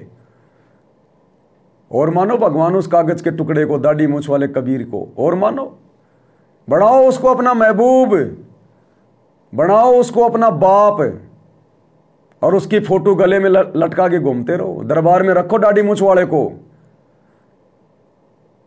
तुम्हारे को भक्ति से खाली करवा दिया, भक्ति से खाली। सद्बुद्धि सतगुरु देगा, वो दाढ़ी मूछ वाला नकली कबीर नहीं देगा। तुम्हें भक्ति सतगुरु ने दी है, दाढ़ी मूछ वाले नकली कबीर ने नहीं दी। और तुम तो दाढ़ी मूछ वाले को भगवान मान रहे हो ना, इसीलिए तो तुम्हें सद्बुद्धि नहीं, क्योंकि सद्बुद्धि तो परमात्मा धरती पे आके देगा। तो धरती पे आए हुए को हमने परमात्मा माना, अपने गुरु को, तो सद्बुद्धि मिली सत्सेवकों को। और तुमने परमात्मा माना उस नकली कबीर को, दाढ़ी मूछ वाले को, जो धरती पे है ही नहीं। तो जो धरती पे है ही नहीं तो तुम्हें शिक्षा क्या देगा, तुम्हें ज्ञान क्या देगा, तुम्हें सद्बुद्धि कहां से आएगी? और दुर्बुद्धि के शिकार हो गए तुम सारे के सारे। और अब भी तुम्हें सद्बुद्धि नहीं आएगी। ये तुम्हारे भले के वीडियो जो बनाए जा रहे हैं साथ संगति के माध्यम से, इनको सुनने के बाद भी तुम्हारी मिर्ची लगेगी। ये वीडियो भी तुम्हें अच्छे नहीं लगेंगे जो तुम्हारे हित में है। क्योंकि परमात्मा ने नीच आदमी की यही पहचान बताई। परमात्मा कहते हैं कहूं साची मानने बुरी, यही परीक्षा नीच आदमी की यही पहचान होती है। उसको जितना उसके भले की बात बताओगे उतना ही वो तुम्हारे को वो गलत समझेगा। तो कहते कहूं साची मानने बुरी, यही परीक्षा नीच, और जितनी धोओ कच्ची दीवार उतनी माचे कीच। मिट्टी की दीवार को जितना पानी से धोओगे उतना ही ज्यादा कीचड़ बनेगा। तो अब तुम्हारे ऊपर हम सत्सेवकों के ये वीडियो भी कोई असर नहीं करेंगे। क्योंकि ये कहावत है कि गधे की आंख में अगर कोई देसी घी डाले तो गधा सोचता है मेरी आंख फोड़ रहा है। तो तुम भक्तों को जो हम समझा रहे हैं ना सत्सेवक, गुरु जी के ज्ञान आधार से दिन रात वीडियो बना के, दिन में 2-2 बार लाइव आना, ये जीव के बस की बात नहीं है जब तक सतगुरु अपना पूरा आशीर्वाद ना दे। हम तो तुम्हारी आंखों में देसी घी डाल रहे हैं और तुम्हें लग रहा हमारी आंखें फोड़ी जा रही हैं। आंखें तो तुम्हारी फूट चुकी हैं, हम तो ठीक करने का प्रयास कर रहे हैं। अंधे तो तुम्हें काल ने कर दिया, हम तो तुम्हारी आंखें ठीक करने का प्रयास कर रहे हैं कि कोई भली आत्मा होगी तो काल के जाल से, उन फर्जी आश्रमों वाली कैद से बाहर निकल जाएगी और अपने गुरु जी के ज्ञान को आधार बना के और साथ संगति से जुड़ के अपना आत्म कल्याण करवा लेगी। नहीं तो अंधे तो तुम हो चुके हो। तो परमात्मा कहते हैं मां के गर्भ में तो तू रो रहा था, चिल्ला रहा था कि बाहर जाकर कोई बकवाद नहीं करूंगा, और अब तूने बकवादें शुरू कर दी। परमात्मा कहते हैं सांसारिक व्यक्ति जिसको ज्ञान नहीं है वो अगर गलती करता है तो उसको केवल वही सजा मिलेगी जो निर्धारित है। और यदि ज्ञान होने के बाद उस कर्म का क्या परिणाम निकलेगा ये पता होने के बाद,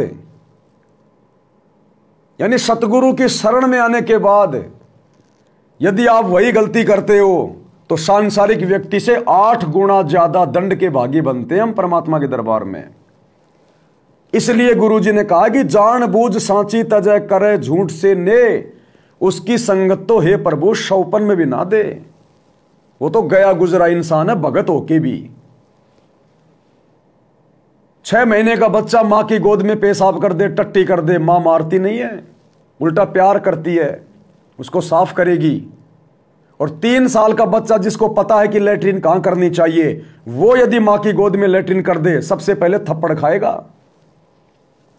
तो जगत को तो पता नहीं कि राजनीति हमारे लिए कितनी नुकसानदायक है, गुंडों की सीबीआई जांच कितनी नुकसानदायक है।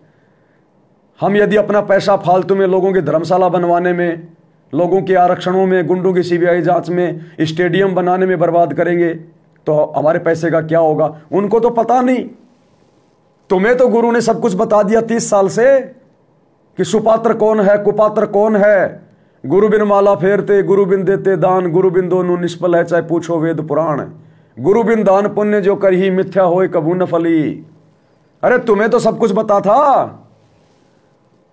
तुमने क्यों धोखा खाया गुरु के परिवार के चक्कर में आके, जो परिवार मर्यादाओं के आसपास भी नहीं है, इन कोऑर्डिनेटरों के चक्कर में आके जिनको 2 कोडी का ज्ञान नहीं है। तुमने क्यों ऐसी तैसी करवाई भक्तों। यह है जानबूझ के की गई गलती। इसलिए तुम जैसे भक्तों की तो शक्ल देखना भी परमात्मा ने मना किया है। जहां की संगत है प्रभु शौपन में भी ना दे। परमात्मा कहते हैं पापी प्रभात ना भेटो, मुख देखे पाप लगे जिसका, और 9 मास गर्भ में त्रास दी, धिक्कार जन्म उनकी मां का। अरे आश्रमों से जुड़े हुए भाई बहनों, गुरुजी के बेटा बेटियों, कोऑर्डिनेटरों, तुम्हारी तो माताओं को भी लानत है, लानत। क्यों तुम जैसे सपोलों को 9 महीने अपने गर्भ में रख के उन औरतों ने अपना नूर गवाया, जो सतगुरु की शरण में आने के बाद भी काल का काम कर रहे हैं, काल के पक्ष में होके गुरु की बदनामी कर रहे हैं, गुरु के मिशन को नरक में लेके जा रहे हैं। तुम्हारा एक भी कोई शुभ कर्म बता दो जो तुमने गुरु की मर्यादा में रह के किया हो या गुरु के ज्ञान के अनुसार किया हो, बरवाला कांड के बाद एक भी बता दो। तो धिक्कार है तुम्हारी माताओं को जिन्होंने तुम्हें जन्म दिया है। ये छटनी हो रही है, लाल और लालड़ी की पहचान हो रही है। नाम लेने से कोई भगत नहीं बन जाता। ये सतगुरु का नाम ले लिया, गले में लॉकेट डाल लिया, हाथ में रक्षा सूत्र बांध लिया, जुबान पे सत साहिब तो भगत बन गया। ताते सतगुरु शरणा लीजे, कपट भाव जिन दूर करीजे। जिसके दिलो दिमाग से सतगुरु का ज्ञान सुनकर सारे कपट भाव दूर हो जाएंगे, जो शौपन में भी अपने गुरु के साथ धोखा करने की नहीं सोचेगा, उसको सतगुरु शरण में लेता है। और तुमने तो राजनीति करके अपने गुरु के साथ में धोखा कर दिया। गुरु कह रहा है कि राजनीति नहीं करनी, भगत का और राजनीति का 36 का आंकड़ा है, और तुम राजनेताओं के तलवे चाट रहे हो। तो तुमने तो अपने गुरु के साथ में धोखा कर दिया, तुम तो कपट कर रहे हो। ऐसे कपटी को तो नरक में भी ठिकाना नहीं मिलता। इसलिए लानत है तुम्हारी माताओं को जिनसे तुम्हारा जन्म हुआ है। सपोले पैदा कर दिए, सपोले। तुम भगत नहीं हो, तुम भगत के भेष में भेड़ी हो, भेड़िए। अरे भगत तो परमात्मा ने बताया छटनी के बाद आएंगे। गुरुदेव ने कहा बच्चों अभी भगतों के घर बहुत दूर हैं, भगत तो तुमने देखे नहीं अभी। मान लिया अपने आप को भगत, नाम ले लिया तो भगत बन गया।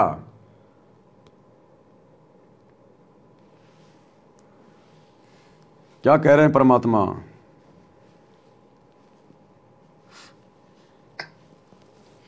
क्या बताते हैं? 10 वर्ष खेलते बीते, लीना ब्याह कराए, तरुणी नारी से गरबारी चाल्या मूल गवाए। रातों सोवा जन्म भिगोवे, धुंधी खेत कमाए, बिना बंद की बात जात तेरा जन्म आकार सजाए। कारे काग गए घर अपने बैठे सेत बुगाए, दांत जाड़ तेरे उखड़ गए बरसना भी तुतलाए। कहते हैं कि रात में पूजा पढ़ के सुबह उठ दे खेतों में चला गया, भक्ति बिना तेरा जीवन नष्ट हो गया, और बूढ़ा हो गया, ये सफेद बाल हो गए, जुबान तेरी जीभ तुतलान लग गई, दांत जाड़ उखड़ गए। जम किंकर सिरहाना बैठा खर्च कदे का खाए, रसना बीच जो मेघ मार है सैनो दाम बताए।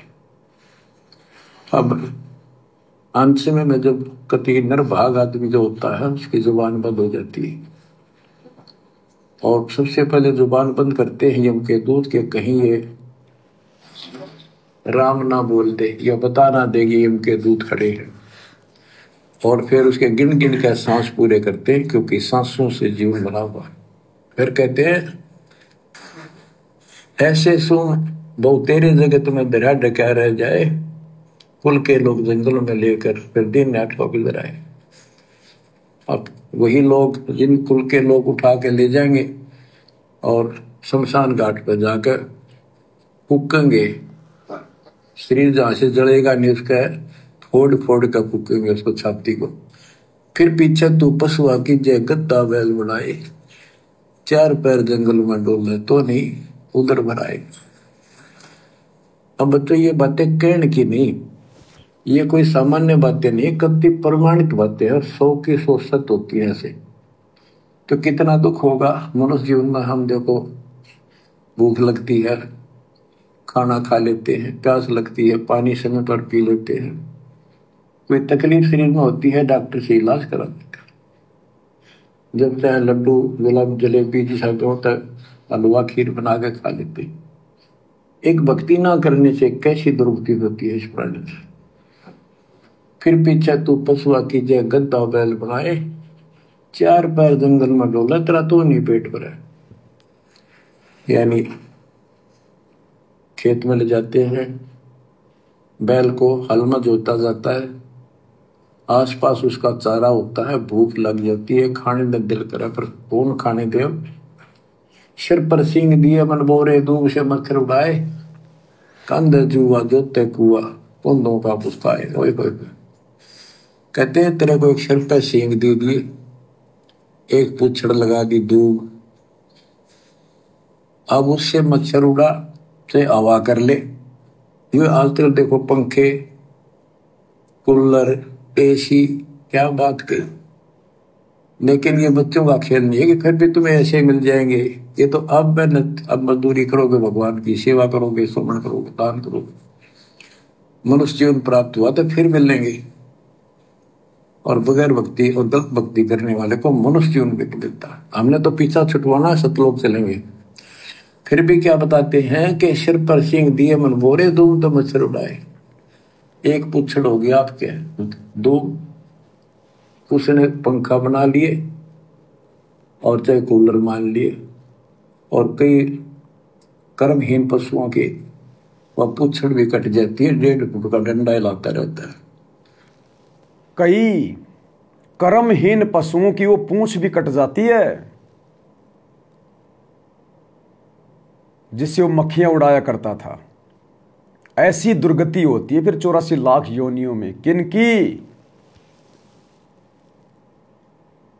ये विशेष दुर्गतियां उन आत्माओं की होती है जो आत्माएं इस कलयुग की बिचली पीढ़ी में सतगुरु के मोक्ष वाले ऑफर को ठुकरा देती है। यानी उनकी शरण में आने के बाद भी, धर्म कर्म की जानकारी होने के बाद भी जो अपनी मनमानियां ज्यादा करते हैं, भक्ति को हल्के में लेते हैं, मर्यादाओं को तार तार कर देते हैं, और वही ड्रामेबाजियां करते हैं जो ड्रामेबाजियां वो नाम दीक्षा से पहले किया करते थे।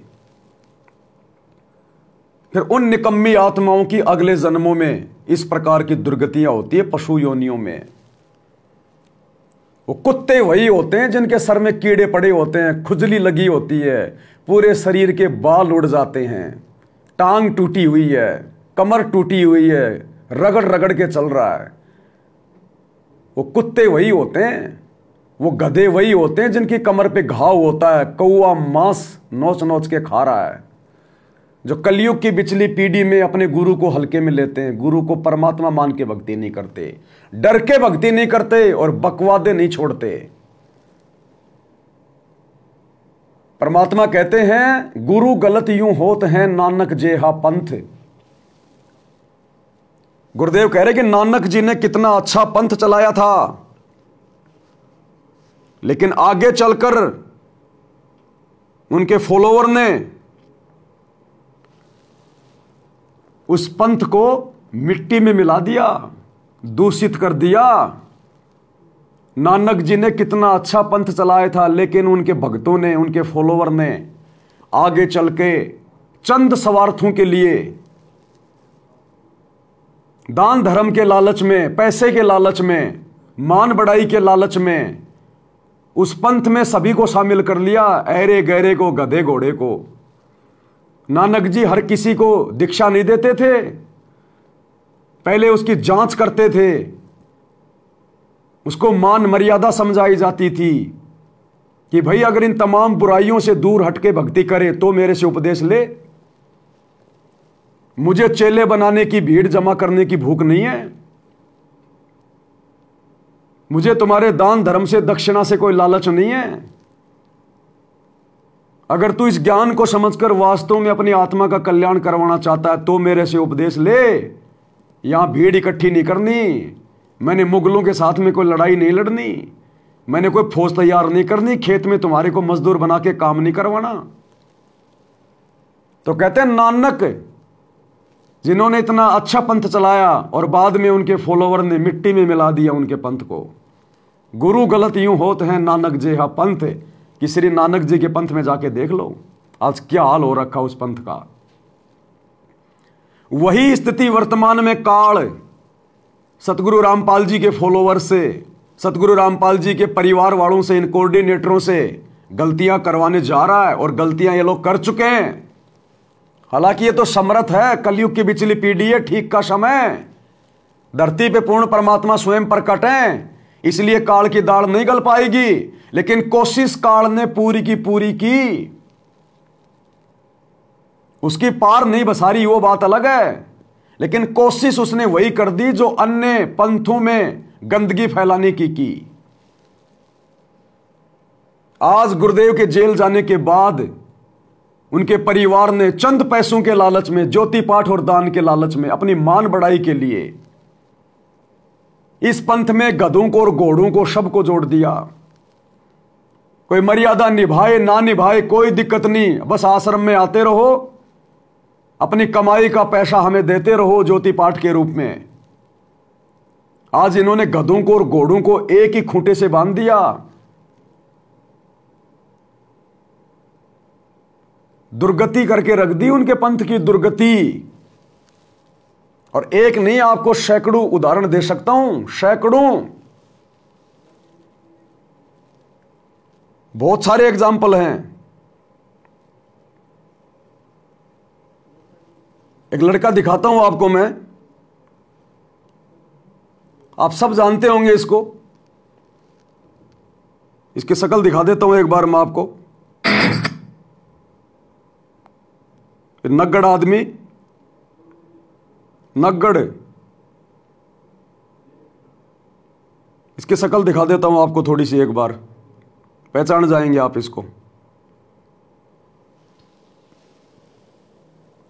ये नंगड़ आदमी, नंगड़, कपड़े उपड़े निकाल के बैठा हुआ है, नंगा होके, नीचे पहन रखा नहीं पहन रखा हमें नहीं पता, क्योंकि नीचे का दिखाई नहीं दे रहा कुछ। ये लड़का जिसको आप जी बॉलीवुड का एक्टर ऋषि राज मानते हो, ऋषि राज, जिसने इन सतलोक आश्रमों से दीक्षा ले रखी है, इसके गले में क्या, ध्यान से देख लो, इसके गले में क्या है, देख लो। ये गुरु गलत यूं होत हैं नानक जेहा पंथ, सतगुरु रामपाल जी का लोकेट। कई बार आपने इसको आश्रमों में भी देखा होगा। बॉलीवुड की गंदगी में पड़ा हुआ है, जिस गंदगी में ये पहले पड़ा हुआ था बॉलीवुड में, उसी गंदगी में आज भी पड़ा हुआ है। सतगुरु से उपदेश लेने के बाद भी जो भड़वागिरी का धंधा ये पहले करता था, फिल्मों में काम करना, सीरियल में काम करना, वही भड़वागिरी का धंधा ये आज भी कर रहा है। कोई इसको बोलने वाला नहीं है, आश्रम में कोई इसको शिक्षा नहीं देता, कोई नहीं समझाता इसको, क्योंकि मोटा पैसा दान धर्म का देता आश्रम में। तो गुरु के परिवार को तो पैसा ही चाहिए, भक्ति जाओ भाड़ में।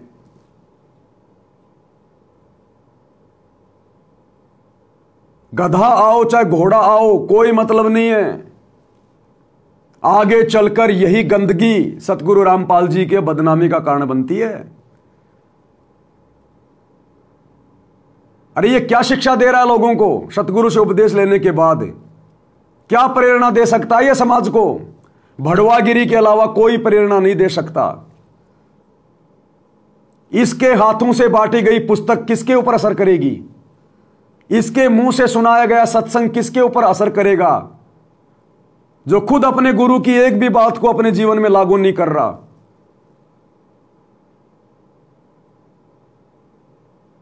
सरेआम अपना वीडियो बना के डाल रहा है। इस निकम्मे को शर्म नहीं आई?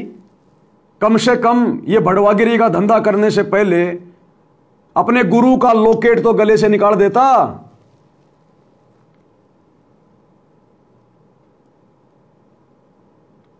ये बुद्धि है कहां? ये बुद्धि नहीं है, ये बुद्धि नहीं है भाई और बहनों।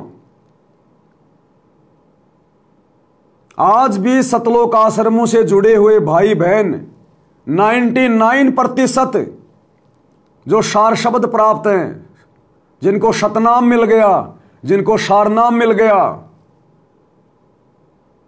जिनकी 50-50 साल की 60-60 साल की उम्र हो रही है, आज भी उन्होंने संभोग करना नहीं छोड़ा,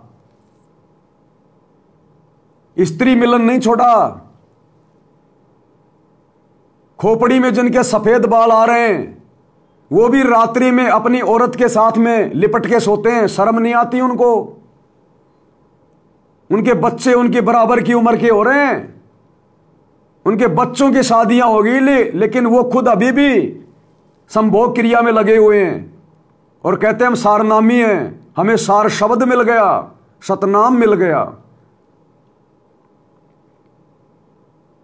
और उन सब के गले में लॉकेट, रात्रि को स्त्री भोग करते हैं और गले में उनके गुरुजी का लॉकेट लटका रहता है। सद्बुद्धि नहीं है उनको। ये बॉलीवुड की उसी गंदगी में पड़ा हुआ है जिस गंदगी में ये नाम दीक्षा से पहले पड़ा हुआ था। क्या छोड़ा भाई तूने? तेरे गुरु का कहां आदेश है कि तूने फिल्में बनाना है?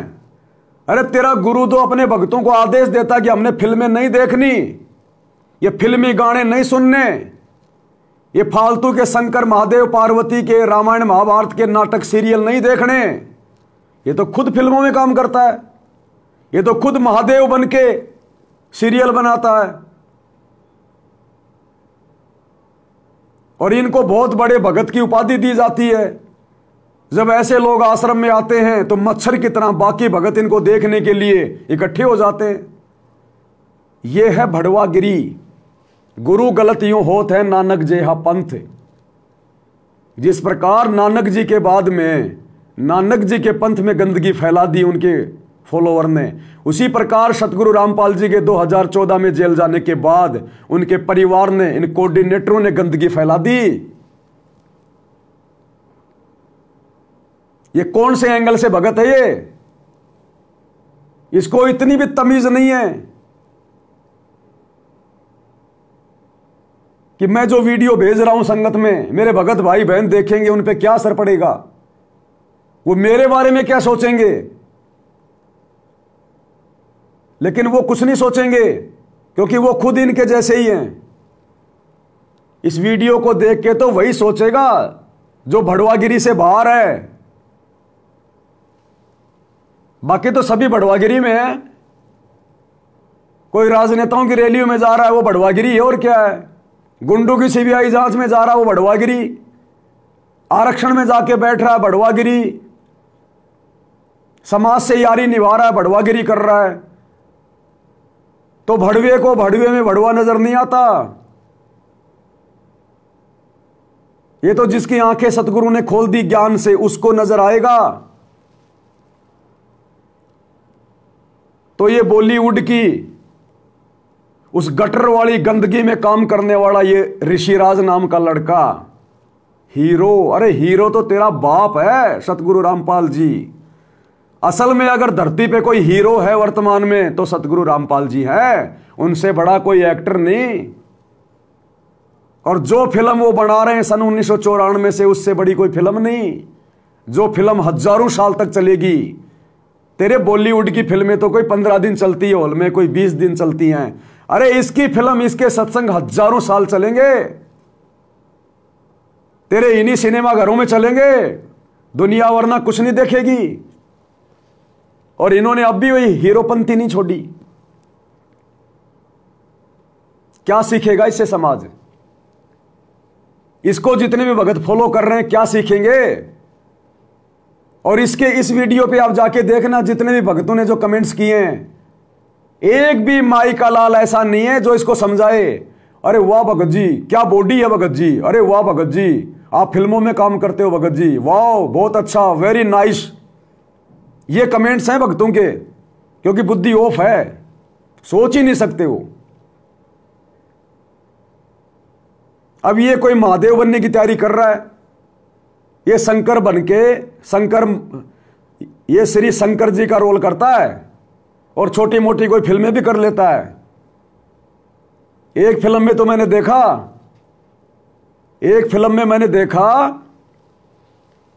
एक टोवेल के अंदर नारियल बांध के और 2-4 लोगों का ये सिर फोड़ रहा है। ये सतगुरु रामपाल जी का भगत ऋषिराज, वो फिल्म का नाम पता नहीं मुझे क्या है, उसमें अक्षय कुमार भी है और वो डैनी भी है।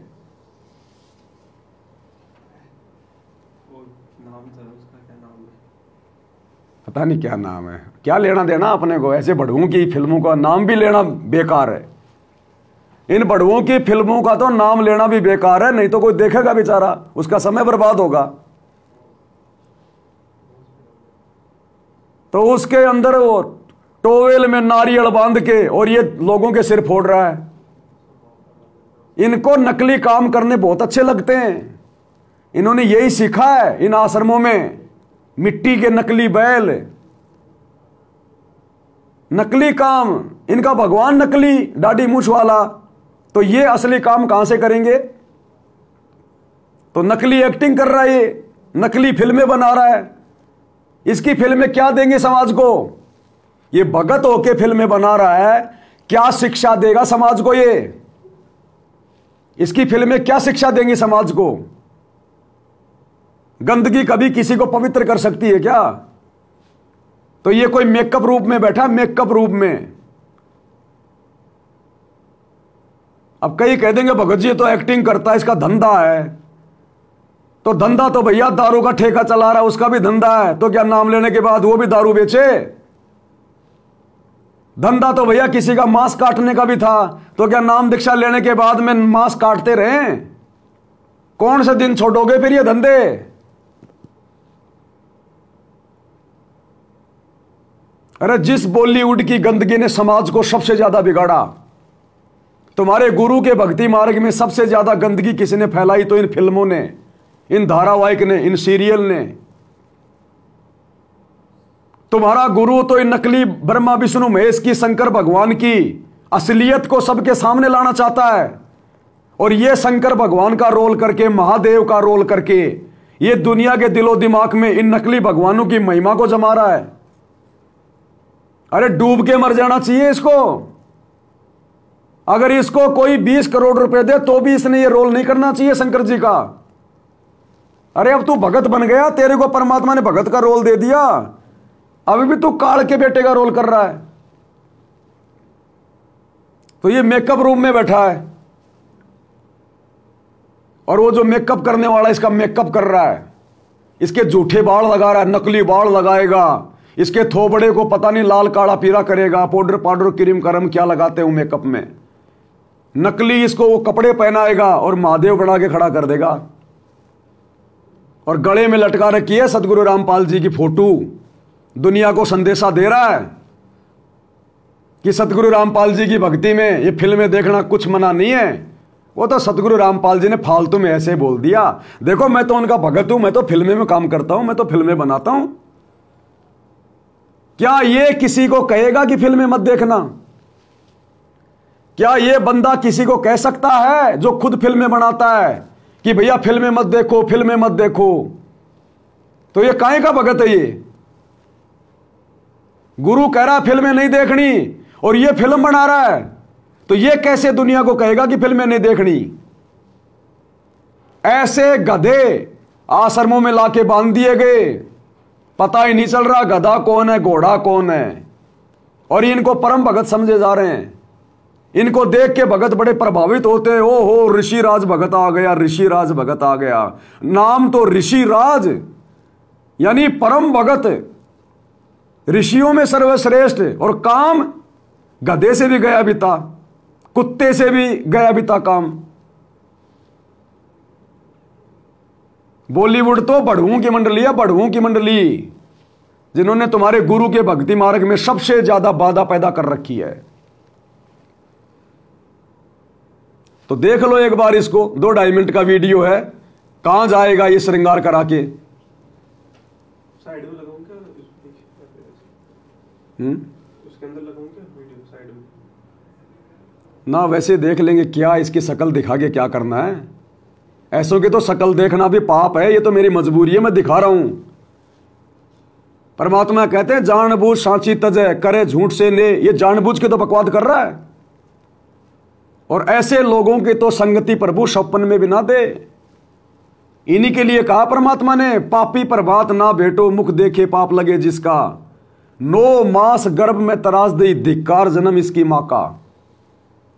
और ऐसे लोगों को जो सपोर्ट कर रहे हैं भगत, धिक्कार है उनकी माताओं को। ऐसे निकम्मों को तो गर्भ में मर जाना चाहिए था, गर्भ के अंदर, ताकि आज ऐसे परम संत की बदनामी का कारण ना बनते। अब पाओगे तुम मोक्ष अपने गुरु जी के सतलोक जाने के बाद। अरे जब गुरु के रहते सहते ये परम भगत भड़वागिरी नहीं छोड़ रहे, तो गुरु के सतलोक जाने के बाद तो मोक्ष पाओगे क्या? इसलिए दास कहता जब तक गुरु है तब तक भक्ति है, तब तक मोक्ष है, बाद में कुछ नहीं मिलेगा। तो देख लो, इसका मेकअप करवा रहा है नंगा होके, किसको दिखा रहा है? अपनी छाती। ये गुंडे मवाली लोग घूमते हैं ऐसे, ये गुंडे मवालियों को भी शर्म है, वो कम से कम जो है मतलब की बनियान तो पहनते हैं। इसको शर्म नहीं आई कि तू वीडियो बनाएगा फिर तू संगत में डालेगा, संगत क्या सोचेगी? लेकिन शर्म नाम की चीज है ही नहीं, क्योंकि बॉलीवुड वालों को अगर शर्म आ गई तो फिर तो पूरा देश ना सुधर जाएगा। तो भड़वों को शर्म थोड़ी होती है। देख लो ये क्या मेकअप करवा रहा है और क्या बनेगा ये। और भगत है, तुम्हारा गुरु भाई है, ऐसा वैसा मत समझना इसको, तुम्हारा गुरु भाई है, ऋषिराज एक्टर। कई भगत तो इसीलिए इसकी चापलूसी करते हैं कि मेरे को भी छोटा मोटा कोई फिल्मों में कोई चपड़ासी का रोल मिल जाएगा। देख लो अपने भगत भाई को एक बार।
बन गया ऋषिराज से नागराज, ये बन गया नागराज।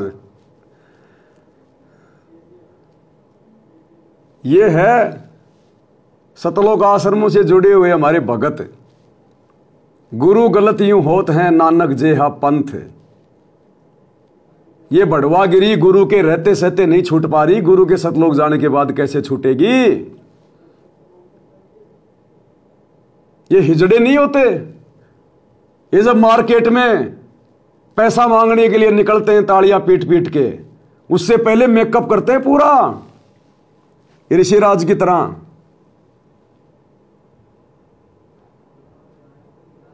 ये है वो गंदगी, बॉलीवुड की गंदगी। अब ये बन गया, देखो अब कौन से एंगल से तुम्हारे को ये भगत नजर आ रही है।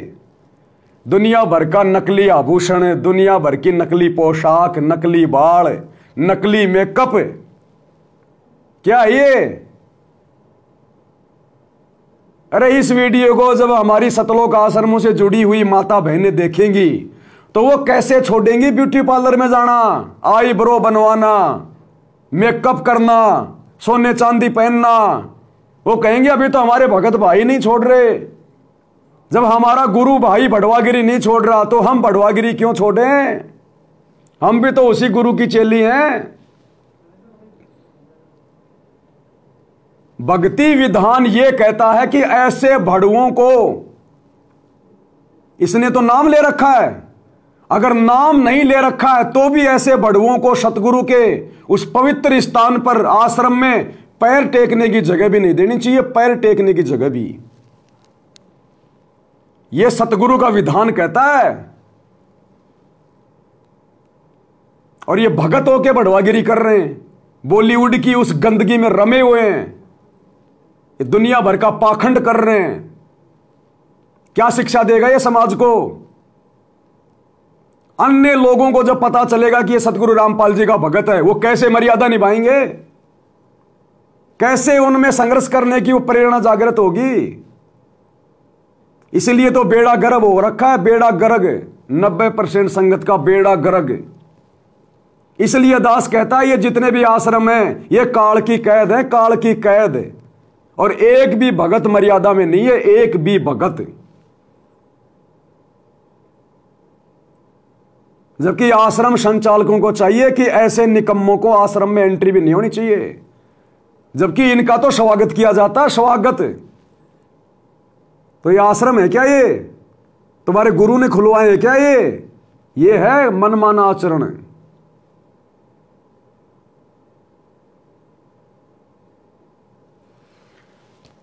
इसलिए भाई और बहनों, परमात्मा ने अंत में दुखी होकर फिर सात संगतियां शुरू करवाई हैं कि बात बनेगी नहीं ऐसे। तो ये भड़वागिरी करते तो इनको असंख्य जन्म हो गए, कैसे छूटेगी? तब परमात्मा ने सात संगति शुरू करवाई है। इसलिए सात संगति में भड़वागिरी के लिए कोई जगह नहीं है। इसलिए यह परमात्मा का 13वां यथार्थ पंथ है। अब कौन से एंगल से भगत है ये? और ये जीने की राह पुस्तक हाथ में लेके, जीने की राह, जीने की राह। अरे तू तो जीना सीख ले पहले। अरे तेरा गुरु जैसा जीवन देना चाहता है वैसा जीवन तू तो सीख ले। उस जीने की राह में इन फिल्म वालों को गुरुजी ने भड़वा बताया, भड़वा। तो तेरे गुरु ने तेरे को तो भड़वा बोल दिया। तू तो भड़वागिरी का काम कर रहा है और दुनिया को जीने की राह पुस्तक बांट के कह रहा जीने की राह, जीने की राह। संत सतगुरु रामपाल जी का ज्ञान समझो। तू तो समझ ले पहले। इसलिए तो गुरु के ज्ञान का किसी पे कोई असर नहीं हो रहा, क्योंकि ज्ञान प्रचार करने वाले खुद ही ज्ञान में नहीं चल रहे। अरे तुमसे तो महात्मा गांधी अच्छा। महात्मा गांधी, एक बुढ़िया का बेटा बहुत ज्यादा मीठा खाता था, तो बुढ़िया ने सोचा कि कहीं भाई बेटे की दिक्कत ना हो जाए, तो सोचा कि महात्मा गांधी जी महापुरुष हैं, उनके वचन में शक्ति है, लोग बड़े बड़े लोग उनकी बात मानते हैं, तो मेरा बेटा भी मानेगा। तो महात्मा गांधी के पास गई, महात्मा जी को प्रणाम किया। बोले महात्मा जी मेरा बेटा बहुत ज़्यादा चॉकलेट खाता है, बहुत ज़्यादा मीठा खाता है, महाराज कल को बीमार हो जाएगा, मेरी बात मानता नहीं। आप महात्मा हैं, बड़े बड़े लोग आपकी बातें मानते हैं, अंग्रेज भी आपकी बातें मानते हैं, मेरा बेटा भी मानेगा। तो महात्मा गांधी ने कहा कि बहन तू 1 सप्ताह के बाद में आना। चली गई, सोचा भाई कोई इमरजेंसी काम होगा, कहीं जाना होगा। 1 सप्ताह के बाद आई तो महात्मा गांधी ने उस लड़के से कहा कि बेटा मीठा मत खाया कर, मीठा स्वास्थ्य के लिए ठीक नहीं होता। तो बेटा बोला ठीक है महाराज जी नहीं खाऊंगा। बोला जा बेटी। तो उस बहन ने कहा कि महाराज जी अगर आपने यही बातें बोलनी थी तो ये बातें तो आप सप्ताह भर पहले भी बोल देते, क्यों मेरे पैर तुड़वाए, आज वापस यहां आई हूं। तो महात्मा गांधी ने कहा कि बेटा जब तू आई थी ना उस समय तक तो मैं खुद ही गुड़ खाया करता था, मैं खुद ही मीठा खाता था बहुत ज्यादा। अगर उस समय मैं इसको बोलता कि बच्चा मीठा नहीं खाना चाहिए, मीठा खराब है, और मैं मीठा खा रहा हूं, तो मेरी बात का तेरे बेटे पे असर नहीं होगा। इसलिए पिछले 1 सप्ताह से मैंने मीठा नहीं खाया और ना आगे खाऊंगा आवश्यकता से ज्यादा, इसलिए मेरी बात का तेरे बेटे पे असर होगा। तो बताओ ये बॉलीवुड के ये बढ़वा इसलिए कह रहा हूं क्योंकि वो सतगुरु रामपाल जी का भगत होने के बाद भी बढ़वागिरी का काम कर रहा है।